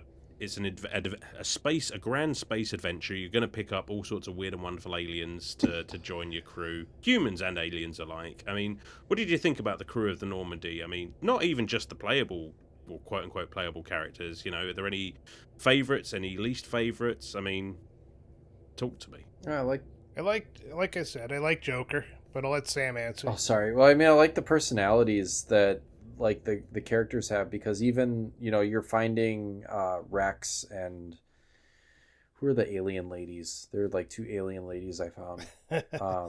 Liara. Oh, you're talking on the ship. Yeah. Liara so, and Tally. So like you bring them in, and some of them are apprehensive. Like, this is a human ship. Why are you bringing weird aliens on here? And I'm like, well, a couple of them are kind of hot, maybe. And then like, have you seen this guy? Like, I'm taking him into battle every time. But yet, there were like 4 aliens that I found. I didn't find any additional human characters, so I was kind of wondering, like, how many potential characters are there to find, and did I find them all? Which I'm not sure if I did. Aren't they? Go ahead, Brian. Aren't they grayed out, like, until you find them in one of the menus? Yes, they are. Yeah, you're right. And it's because there's this 6 total characters. I found them all. It's impossible. Then I found them all. It's impossible not to find them all. So you've got your 2 human characters, Ashley and Caden, and we'll talk about those later on. Liara, Tally, my boy Garrus, Rex, obviously. Rex. I like Rex. Rex is a cool character. Like, he has some of the. I just like the alien design. Yeah, he's a giant angry space turtle. It's amazing. Yeah. And but all of these characters have such wonderful backstories and such fleshed out characters that you do get more and more of as you talk to them. And it is worth sort of popping back after every mission to just re-talk to your entire crew and just see what's changed, because it's so fascinating to find out about these characters. And obviously, if you're trying to charm the pants off of one of them, then it's kind of essential to have a chat every now and then. Yeah. I just love the crew. I just think they're just such a brilliant bunch of characters, with the exception maybe of Ashley. I think I can't remember which one, because I know we're going to spoil this later, but I'm going to spoil it now. I don't remember which one I sent off to die, but I think it was Ashley, because she was kind of a bitch. She is a massive space racist, and I do not stand for that kind of bullshit on my ship. Yeah, I must not have been paying attention. So it's like, I'll save Ashley because she has the highest combat rating. That's reasonable. Yeah, double D combat rating. Yeah. Wink. I didn't bring either of the humans on, because most of the time it's like, yeah, if I'm going to have the ability to bring aliens with me, I'm going to bring aliens with me, because that sounds cool. Yeah. But yeah, I never used the humans, and so when it got into like a thing where it's like, you got to pick, between the 2 of us who you want to save, I'm like, I can give a shit if I've not used you at all in my party. Yeah. So that's actually why the are you reason still I don't remember here? who I killed. Yeah, these 2 characters were so devoid of personality to me that I did not attach to any of them. The alien characters, yeah, I have some love for them, but these 2, you could have thrown them both in the airlock and fired them into space, and it'd be like, yeah. Oh, poor Caden. who was also Car Thanassi from Knights of the Old Republic, I believe. Oh, that's cool. It is cool. Nice bit of continuity there. I mean, yeah, I'm always taking Garrus and Liara, generally speaking, because you've got a good bit of biotics and combat, both sides of it. Or if I really need the electronics, Tally would come along. I do tend to mix it up a little bit because there are certain things that you can do on these side missions where it just makes sense to bring that character. I mean, let's just get into we're in spoiler territory now, so fuck it. One of the missions on Noveria where you're going for matriarch Benezia, who is Liara's mother. It just makes sense to take Liara along with you, and that does open up some interesting avenues for conversation. Yeah. So That sucked though. That's why I brought exactly, and I like the way that changes the story, because you could literally go to that planet first and then get Liara afterwards. I don't know why you would, but it's an option. So I like the way it changes the story as you go. It was cool to have those story elements. But I did miss, because I took Rex and Liara, and then I didn't have enough decryption skill to like open chests, and I was like, fuck. But I couldn't open anything that needed any sort of decryption. So I was like, well, I guess I'm just not picking up items on this mission because I got to tag this pretty useless character. Like, I mean, she does biotics, right, really well, Yeah. but doesn't have a lot of combat skills. So like, she was, if anyone was like fainting or getting killed in a battle or whatever, it was her. Like, they basically, when like, she would, I think KOTOR does the same thing where like if you lose a party member, once the battle kind of wraps up, they just kind of wake up with minimal again, health, yeah. and you got to heal them and stuff. So that was pretty much her the entire time. Oh, poor Liara. I mean, I will say, without going too far into detail, like she has that very green around the gills thing in Mass Effect 1, but she's a fucking beast by the end of the series. So I love Liara. She's a great character. But yeah, I never used Well, I look forward to that surprise. Very, very little surprises there. But yeah, no, the human characters I rarely use. I do sort of mix it up with the aliens there. But yeah, I just... Oh, I remember why I hate Ashley Go now. ahead. She was going to pop Rex. Yes. Well, I mean, if that... well, let's talk about Vermeer. Perhaps my favorite mission, favorite planet, favorite part of the story altogether. And a possibility of losing a crew member as well, because Rex can die in this game and then he's not present for any of the other games, which is just absolutely fascinating and heartbreaking all at once. Obviously, if you've done enough with him, if you've got his family's armor and high enough charm and all the rest of it, you can sort of squash that situation before it gets anywhere. But yeah, if you're just not very good, she will pop Rex in the back of the head, and that's it for him. What a bitch. Well, that sucks. Yeah, or you can order her to pop Rex in the back of the head, or you can shoot Rex yourself. That is one of the best story branches of the game. It's just there's one point I was reading online, because I saved Rex because I want him for the next game. Mm-hmm. But I was reading the different options, and one was if you take too long or you do something wrong, Ashley's just going to shoot him in the head anyways, and then you have a choice of either yelling at her or forgiving her, and it's just like,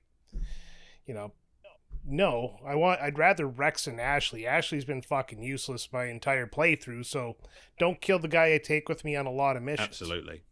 Yeah. I think that's why I sent her to die at the end of the game. I did. Sorry, go ahead, Sam. No, I was able to, it was cool that I was able to save him with my,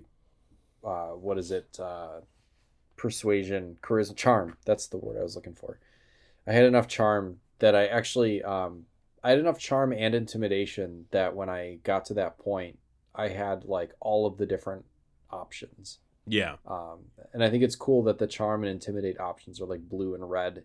So you can tell, like, and when one's grayed out, your stat isn't high enough or whatever. But it was just kind of neat, and it felt like a real turning point when I got to that section of the game, and I'm talking to Rex. It's like, oh, I really have all of the options here, and could branch in any And direction. you can kind of tell at that point that if you didn't, things were not going to end well. And I love, like, I don't know, I just get a little buzz whenever I see that blue or red option pop up. It's just like, oh boy, you know, I'm Yeah. good enough to do something here, and I appreciate that. But yeah, Vermeer is just such a wonderful mission because, I mean, to delve. Except for the beginning of it, How so? Oh, because you're in that oh, stupid the Mako. Mako. Oh, fair enough. I mean, Yeah, again, fuck. I love the Mako, but yeah, if you're not hot on the Mako, that bit's going to drag. But yeah, so I mean, to delve a little bit back into story, I mean, this is where you sort of really discover what it is that Saren is up to. So at this point, you're chasing him and his army of Geth, which are sentient machines invented by the Quarians, etc., etc. We won't go into the history of every race, even though that could be a podcast all by itself. And discover that Saren is not only breeding an army of Krogan, which shouldn't be possible, but is, and he's also investigating indoctrination. Now, you're chasing Saren throughout this entire game, and he's got this amazing, massive, horrifying-looking spaceship that he's just cruising around in. And this is where, and we haven't even spoken about them yet, because the whole threat behind Saren's actions is the return of the Reapers, which is a sentient race of machines that every 50,000 years come back and wipe out all advanced sentient life. So once any race, once the galactic community has reached a certain level of sophistication or advancement, they just completely wipe the slate clean. And yeah, that is the threat. That is what's coming. And Or in this case, it's once, you know, civilization reaches a certain level of political bureaucracy that means the politicians don't believe of the threat that's going to kill them. absolutely, absolutely, it is. Because God, they were so terrible. Oh, I love them. They just don't want to believe anything. Oh my God, there's somebody coming to kill you on the Citadel. We'll have a vote on it in Voldemort is not back. But yeah, one of my favorite moments in the game, bar none, is when you get to Saren's, I guess, command center on Vermeer, and you have a conversation with Saren's spaceship, and the penny drops, and you are talking to an actual Reaper. And yeah, tell me how that felt, because that voice, just, you can feel that in your stomach, no? it was pretty cool. I mean, I didn't get into it as you did, but it was a good little twist near the end of the game where, you know, you're chasing Saren and this is the bad guy. Even though that for a little bit there it tries to make you think Matriarch Benezia is the main villain or going to end up to be the main villain. And they pull that rug out from underneath you, and then it's back to Saren, and you're like, well, this is the bad dude. And then it turns out it's the Geth and the Reapers, and you're like, holy shit. And it's like, how many more races are there going to be before we're done? But no, it was a good reveal. I appreciated that, especially because it was at the point there that the story started wrapping up, and that's when the best action of the game happened. Definitely. Sam, you played Vermeer. You got that far, didn't you? I sure did. Yeah. It was pretty neat. I can see why. I mean, it is kind of the most expansive mission in the game. It has a lot of story elements, and it incorporates a lot of different. Like you've got the beginning stage where you're kind of rolling through in the rover and, you know, attacking different, you know, defensive installations. And I actually like that you can, you know, if it's a gate or if it's like an outpost, you can kind of go to town with the rover and then get out and walk around, and there might be some, you know, there's things that you can miss. You know, sometimes there's you know, like relays to turn off or signal jammers you can turn off, and it gives you a little, you know, boost, like you'll be able to use your radar again. Or there was ways to like turn off, what was it, like anti-aircraft, and then you could call in you know, later on it seemed like, you know, if I hadn't turned off the anti-aircraft weaponry, like would the situation have played out different? You're not able to call in the Normandy and stuff like that. So there's a lot of like ins and outs to this mission where you can tell that this is very much like kind of the focal point, or like a turning point of the whole game, where it's like it's all been kind of leading up to this, and then like the, you know, the big reveal, and then, you know, I haven't played what comes after it yet, but I'm assuming that, you know, like what comes after is wildly different depending on what you do in this mission. I mean, the end of the game, and I'm curious about how much you personally want us to spoil here. No, I don't care. Go for it. I mean, like, I plan to. I Well- don't really mind spoilers, and I definitely plan to finish it either way. And I've got the collection, so I'd be really interested in moving on to the second and third one. Brian, you're about to be the voice of reason. Yeah, I was going to say, before we get into the Sam spoiler section, let's jump back. I can't remember the name of the mission, but it's the one where all the people are zombified or whatever, or their brains are taken over. That's a fun one too. And that mission there, and we were talking about it in our chat there as we went through the game, our different approaches of not hurting anybody, or me and Sam, we just mowed down everybody who was in front of us. Jesus. So what is the consequence, Alan, of that mission if you kill versus don't kill the population? I mean, beyond and this is the interesting thing, beyond obviously the Paragon on Renegade that you'll get either way from your choices in that mission, if you save all of the colonists, then the colony on Feros is allowed to thrive. Obviously, if you kill them all, that colony is now gone. And you might think, well, that doesn't really matter. But these are the things that affect your save file through subsequent games. Because, Mass Effect, it's no secret. The decisions you make in the first game will affect every subsequent game. It all carries across. So characters you lose are gone from 2 and 3. Places you've saved are there in 2 and 3. It all carries across. And, I can't get too much into detail about how that is going to play out. It may be, and there's a lot, like fucking Conrad Werner, the fan on the Citadel, who we didn't mention, who I'd be remiss if we didn't bring that guy up. Your obsessed Stalker fan there. Like, he just seems like a funny thing that happens. But, that plays through all 3 games, and, you get these wonderful payoffs for your decisions just popping up when you might have just thought, well, I'd forgotten all about that. I wasn't really paying attention to that. It's just I didn't realize that was going to be important. I look forward to that. So, yeah, the short answer is I I'll, can't tell you without spoiling other games. Well, there is consequences in future games, all you got to say, but I guess we can get to that final, like, the best, honestly, moment of the entire Mass Effect is when you return to the Citadel. Well, take it away, Brian. So, Saren has found the conduit, which is the thing he's been chasing the entire game. You've made it through the Mu relay to Ilos. Go ahead.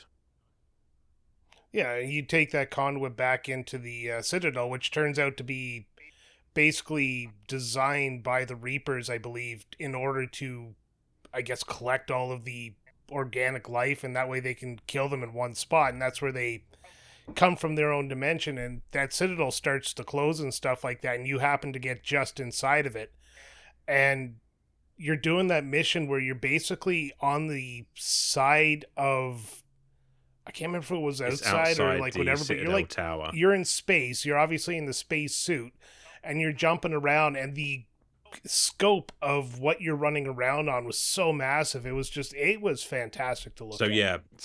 And it was a great mission. Fantastic. Basically the Citadel, the mass relays, all of that were designed by the Reapers just to usher races and development along. The Citadel itself is a giant mass relay, and it's the one that when activated, the Reapers will all come through immediately at once. That literally just taking out the head of galactic civilization, making their genocide a lot easier. But yeah, I love that bit when you're literally magnet booting your way up the Citadel Tower because everything's been locked down, and you see Sovereign, the Reaper, perched on the edge, on the top of the Citadel Tower, just looming over you. It is spectacular. Yeah.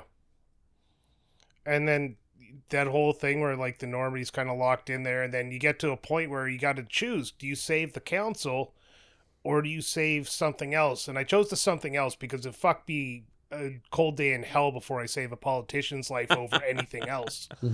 But it was satisfying because, like I said, the bureaucracy behind the politicians was hilarious, and it all comes to a head where you just like, save the rich people or don't. And I was just like, nope. It's like, fuck you, politicians. You want to be a politician? Die. Yeah. So basically, the choice That's probably going to have some FBI people showing up. could be. House. We're all on a watch list now. Yeah, you can either bring in the Alliance, the Human Alliance fleet, to save the Destiny Ascension and the Council. That's what it was. Or hold them back beyond the relay so that more of them survive and are able to take on Sovereign. I saved the Council because I'm just goody, Mr. Goody Two Shoes. But yeah, Was that the good option? Is save the council? I thought the good option was to save the more people. I mean it's fairly nuanced. I just feel like from a point of view of humanity's acceptance into galactic civilization, maybe doing something like that would be like, okay, well, these guys are not so bad. Yeah, but if they die, then what's his name? Keith David's character, he gets to become the boss. Well, not in so much. I mean, a new council is instated. So, but isn't he the head of it? He's like placed as the head of the new council. You can sort of choose to say, it's been a long time since I've killed the council, but he certainly you can choose to have him become one of the councillors, or you can choose Adina. Okay, that must have been what it was, because you choose between him and that other already human politician guy. And again, cold day in hell before I let a politician be a politician. So I took a military hero and made him a politician. A respectable choice. Next game he can die. It's just such a fantastic. I mean, and again, tying it into the whole Paragon and Renegade choices there, like that final fight with Saren, basically. And again, sorry Sam, but spoilers. And no worries. Did you manage to get Saren to shoot himself? No, I didn't. I didn't know that was an option. I ended up doing the fight with him. Then you beat him, and then he comes back to life in his second final boss form, and then you have to beat him again. Yeah. So I mean, if you've got a high enough Paragon, he will literally shoot himself in the head, fall down, and you do have that second boss fight, sure. But it's just neat. I managed to talk him down. Brilliant. He just at the end there, he managed to regain a little bit of the Saren he was. Yeah. And yeah. But that was the twist, is like, this is why I said at the beginning of the episode that I really wish they explored Saren as a good guy, because it would have had more impact at this point when you found out Saren was basically being mind controlled the entire time. He was under the influence of the Reapers. And him finding his, let's call it humanity for lack of a better term, at the end of the game would have had more impact on me, as opposed to this point where I already hated Saren, so if he shot himself in the head, he might as well just go with the politicians. I see. I don't know if I agree. Because we can agree to disagree, and then we'll just say you're wrong. Yeah, absolutely. But I think the fact that you never see Saren as a good guy, and then that little turn happens right at the end there, it's just like, because if you already knew that he was good and that he's being controlled, then it wouldn't have that impact, because suddenly at the end you're like, oh fuck, maybe everything that he's done is... No, I'm not saying reveal that he's being controlled at the beginning. Turn him into a bad guy for just like he flipped, and then at the end reveal that he's being controlled, and then show that old Saren again. And okay, it would have been a nice little twist, because you hate this guy through the whole game because you knew he was a good guy, then he's bad, he turned on you. And then you find out at the end of the game he's being controlled, and all of a sudden now you're a little bit conflicted inside. I could get on board with that. That's not an unreasonable take. But yeah. So you beat Saren, and Sovereign falls off the tower because they are in a symbiotic relationship at this point. And the Normandy punches a hole through Sovereign, which is the most satisfying moment in video game history.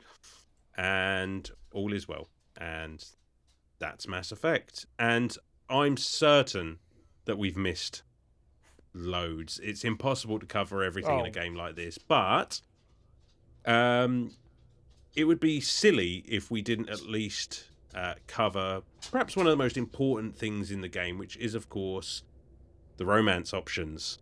And who you chose and who you choose to bang, and why it's Liara to Sony.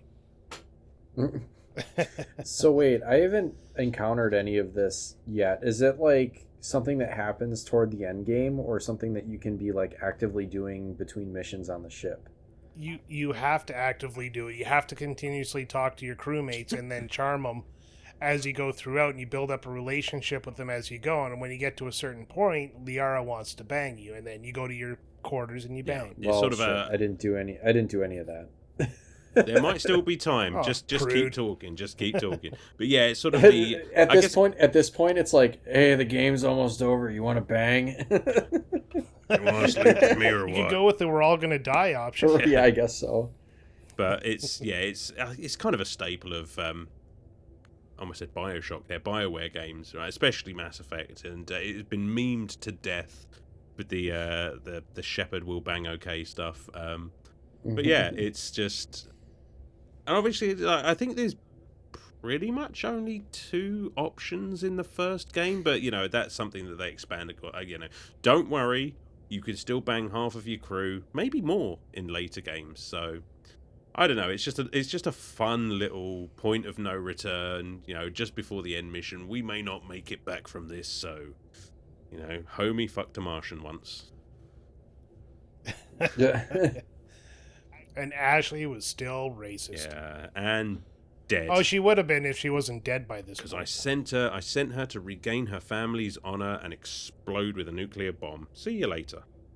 Now, is it true that you can charm and bang any of your crew members, including like? Yeah, you can do the dudes as well. Can you I get think. freaky with Rex? Like, So I don't, and I think they added those sort of options later on in the series. I don't think they're in the first one. No, you can't in this game. According to the wiki, Oh, there's no alright. romance option for It's been Rex. a long you know what, time since I picked anyone other than Liara. So I do really appreciate You can that. bang Caden though. Well, he's dead for me, so I shouldn't do that. you're dead to me. I don't know. I just appreciate a game that allows you to like. I mean, in the truest sense, it is a like futuristic science fiction universe. Like, obviously at this point, humans have transcended not all of their prejudices, but at least some of them. Like why not? Guys, girls, Captain Kirk in your way through the aliens, universe. whoever. Yeah. Like, yeah, absolutely. Why not? Why not? Why not? It's like a reward. Erotic. It's actually probably one of the only reasons I went back to talk to my crew so often was to get these romance options. Yeah, Nice. I mean, yeah. Otherwise, I probably never would have talked to them. Be like, I'll see you at your performance review. That's about it. Well, Rex, here's I the like thing what you've for been me. doing. Here's why, like, I'm almost done at this point with the game. I'll finish it up, but before I go to play 2, like, I would probably, knowing what I know now, I would rather play the game again, the first one again before I play 2, because if your choices carry over into 2, like, there were some things that I didn't do because I didn't know that I could do them, because it's such a expansive and multi-layered game that there's just so much to do. Like your first playthrough without a guide or anything, that you're gonna miss stuff, which is kind of cool actually, because there's a ton of replayability, getting like different endings and making different choices the next time around. Well, this is it, and this is why I would encourage anyone to play it without a guide. Just play it how you feel, and just make the mistakes, and just see how that storyline plays out. Because I guarantee the next time you play it, it's going to be an entirely different scenario, and that's kind of the wonder. Because if you sort of know what the options are going to do, it takes a bit of the magic out of it. And first time round, that was the magic for me, because I had no idea what my decisions were going to affect, and especially going on to Mass Effect 2, where those choices really matter. It's nice to sort of go in blind, I think, and that's what I would recommend to anyone who's going to play this game. Just go in blind and enjoy it. Yeah, that's probably the best way to play it. No expectations. I kind of had high expectations, so again, overhyped in my head. Well, I mean, that seems like a good a time as any, because I tell you what, I am spent. I mean, I think we're ready to to wrap up this mission and go back to the Citadel. And he's covered with spooky ectoplasm. Spooky ectoplasm. Yeah. There was a ghost. Spooky ghost. Brian, why don't you kick things off and wrap up? Oh, all right. So, like I said, this game was overhyped in my head because of just how many people just sing its praises. So, I was going in with the expectation that I'd be like, yeah, this game is terrible. But honestly, I actually really enjoyed the game as much as I've been giving shit on you for the last week and a bit there, Alan. It's not going to be my top RPG of all time, like so many people have said, because I am very ride and die JRPGs, and of course Chrono Trigger will never be top for me. However, it does sit high upon the, let's call them the outside RPGs, the action RPGs, the ones that just don't fit in my little personal bubble. It was fun. I actually enjoyed it. The shooting aspect was pretty good. The level up system, once you got a hang of it, it was really well done. I like the good guy, bad guy slider, even though I said I had like issues with it, but it's more of a, industry-wide thing rather than this specific game.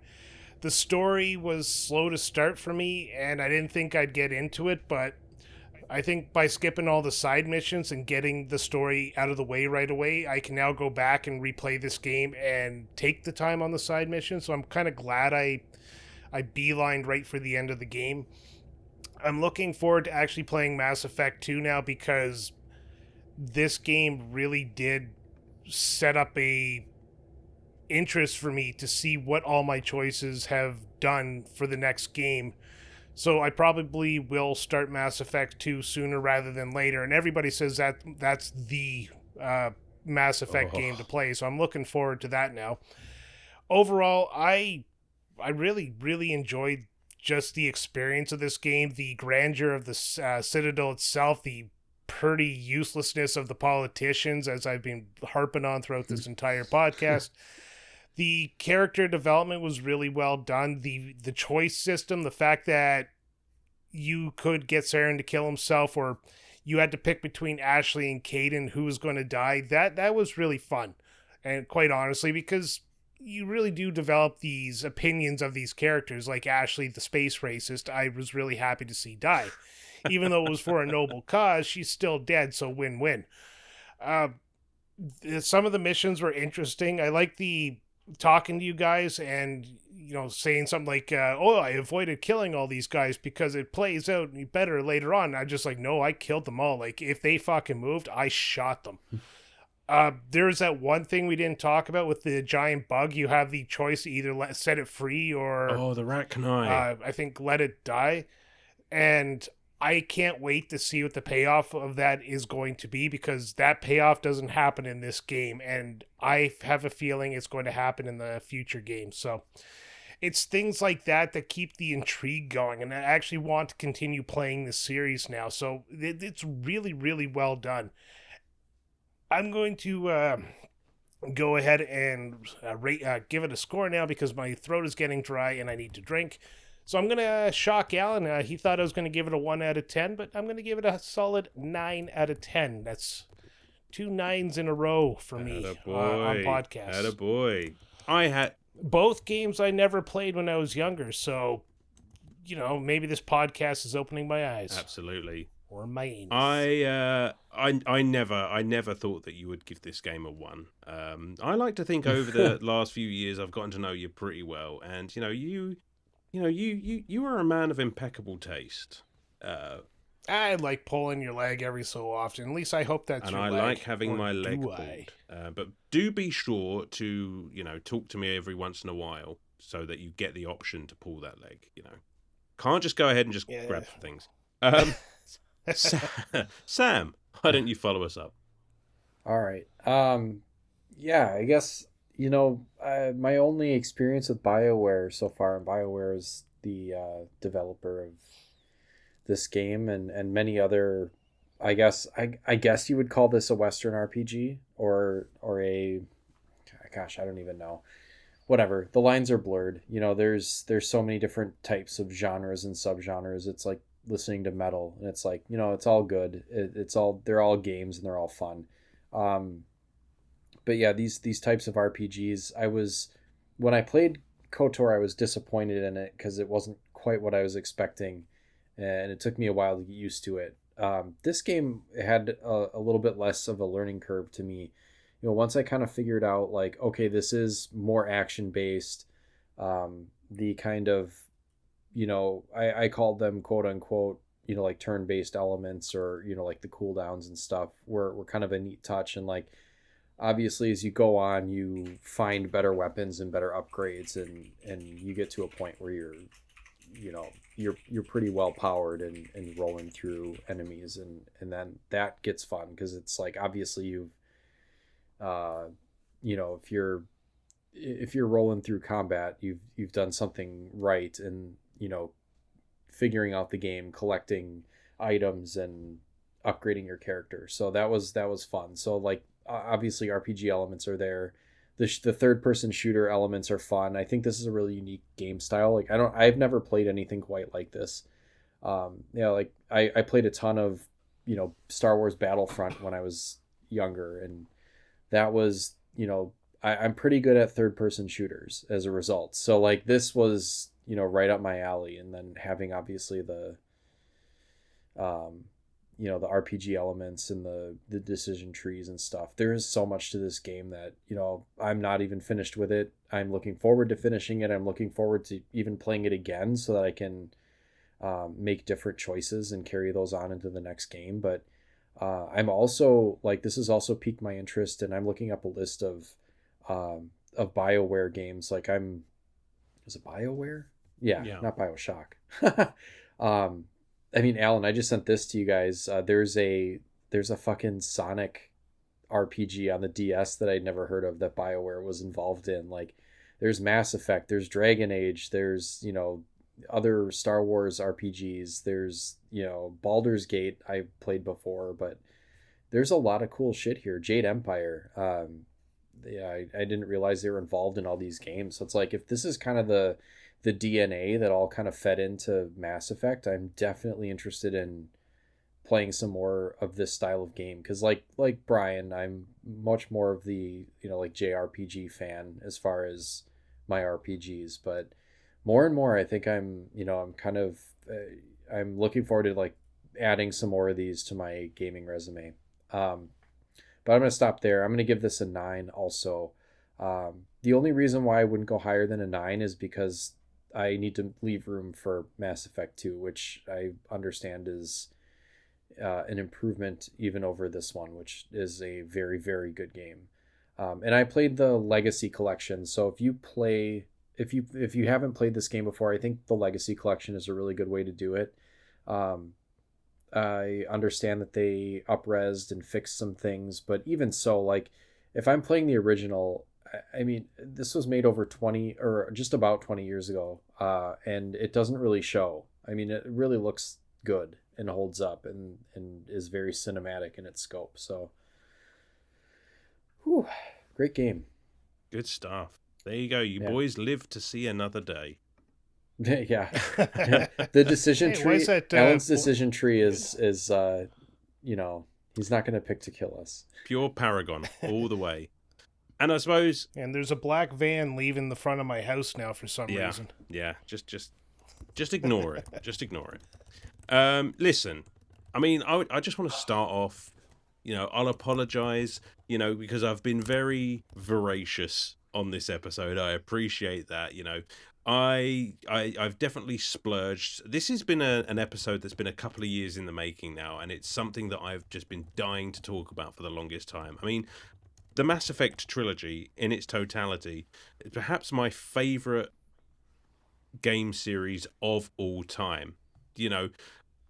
On certain days, at a certain point of view, like, I'll put this above Sonic the Hedgehog. It is Star Wars. It is Battlestar Galactica, it is Babylon 5, it is Firefly, it is all that all rolled into one. It's a wonderful romp through science fiction, which is, still to this day my favourite genre, with a crew, a cast of characters that are all so well fleshed out and so individualised and just a joy to get to know.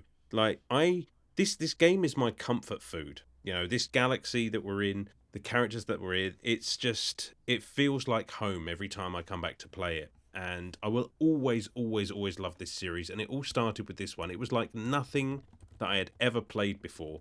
The choices, the impact, the Renegade, the Paragon, you know, just the level of interactivity with this richly detailed universe that they'd created with backstories and histories, and everything just made sense.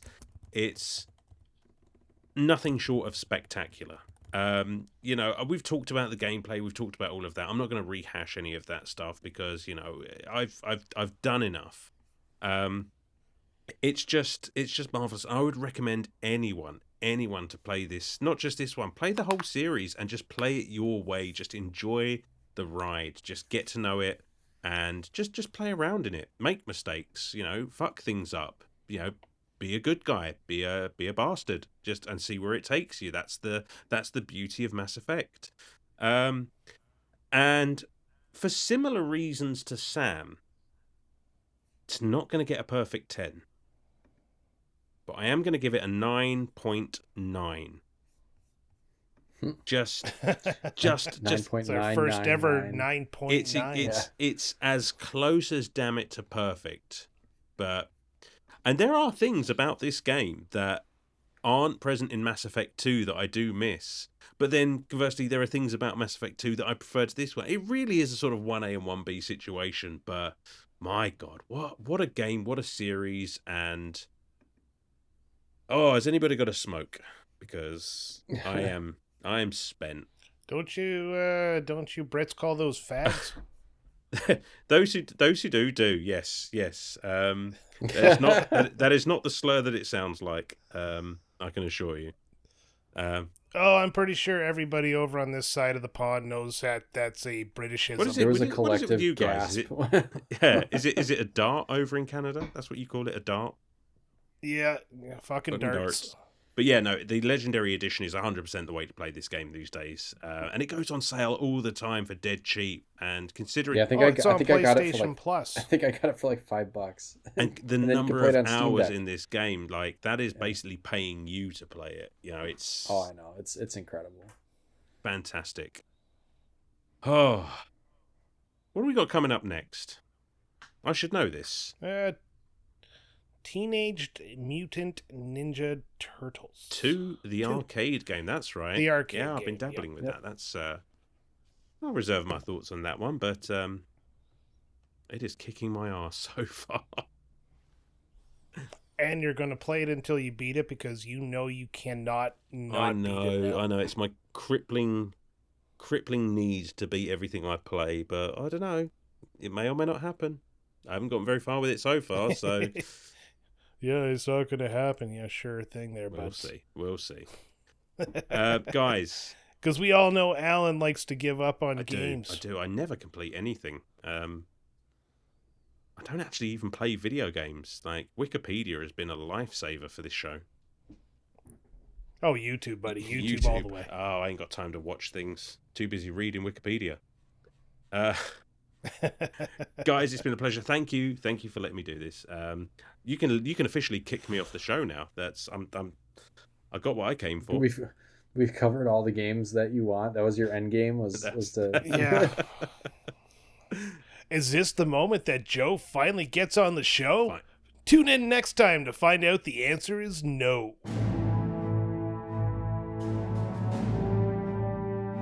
Please, just pretend this conversation never happened. Hi there, everyone. We here at Retrotopia couldn't do what we do without the support of our Patreons. And to that effect, we would like to shout out the heroes at our hero tier.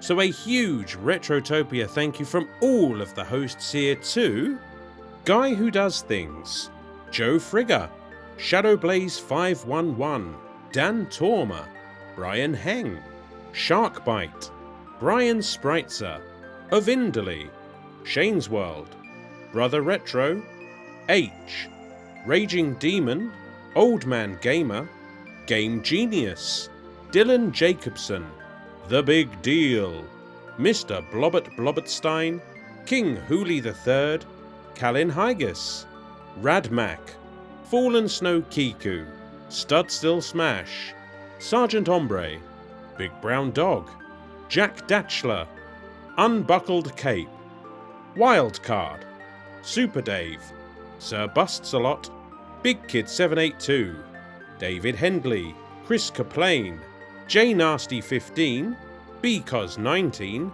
Randy Berridge, Makeshift Money, and Andrew Wright. So thanks as always for your support, guys. It truly means the world to us and means we can keep doing this little thing that we love so much. Game on.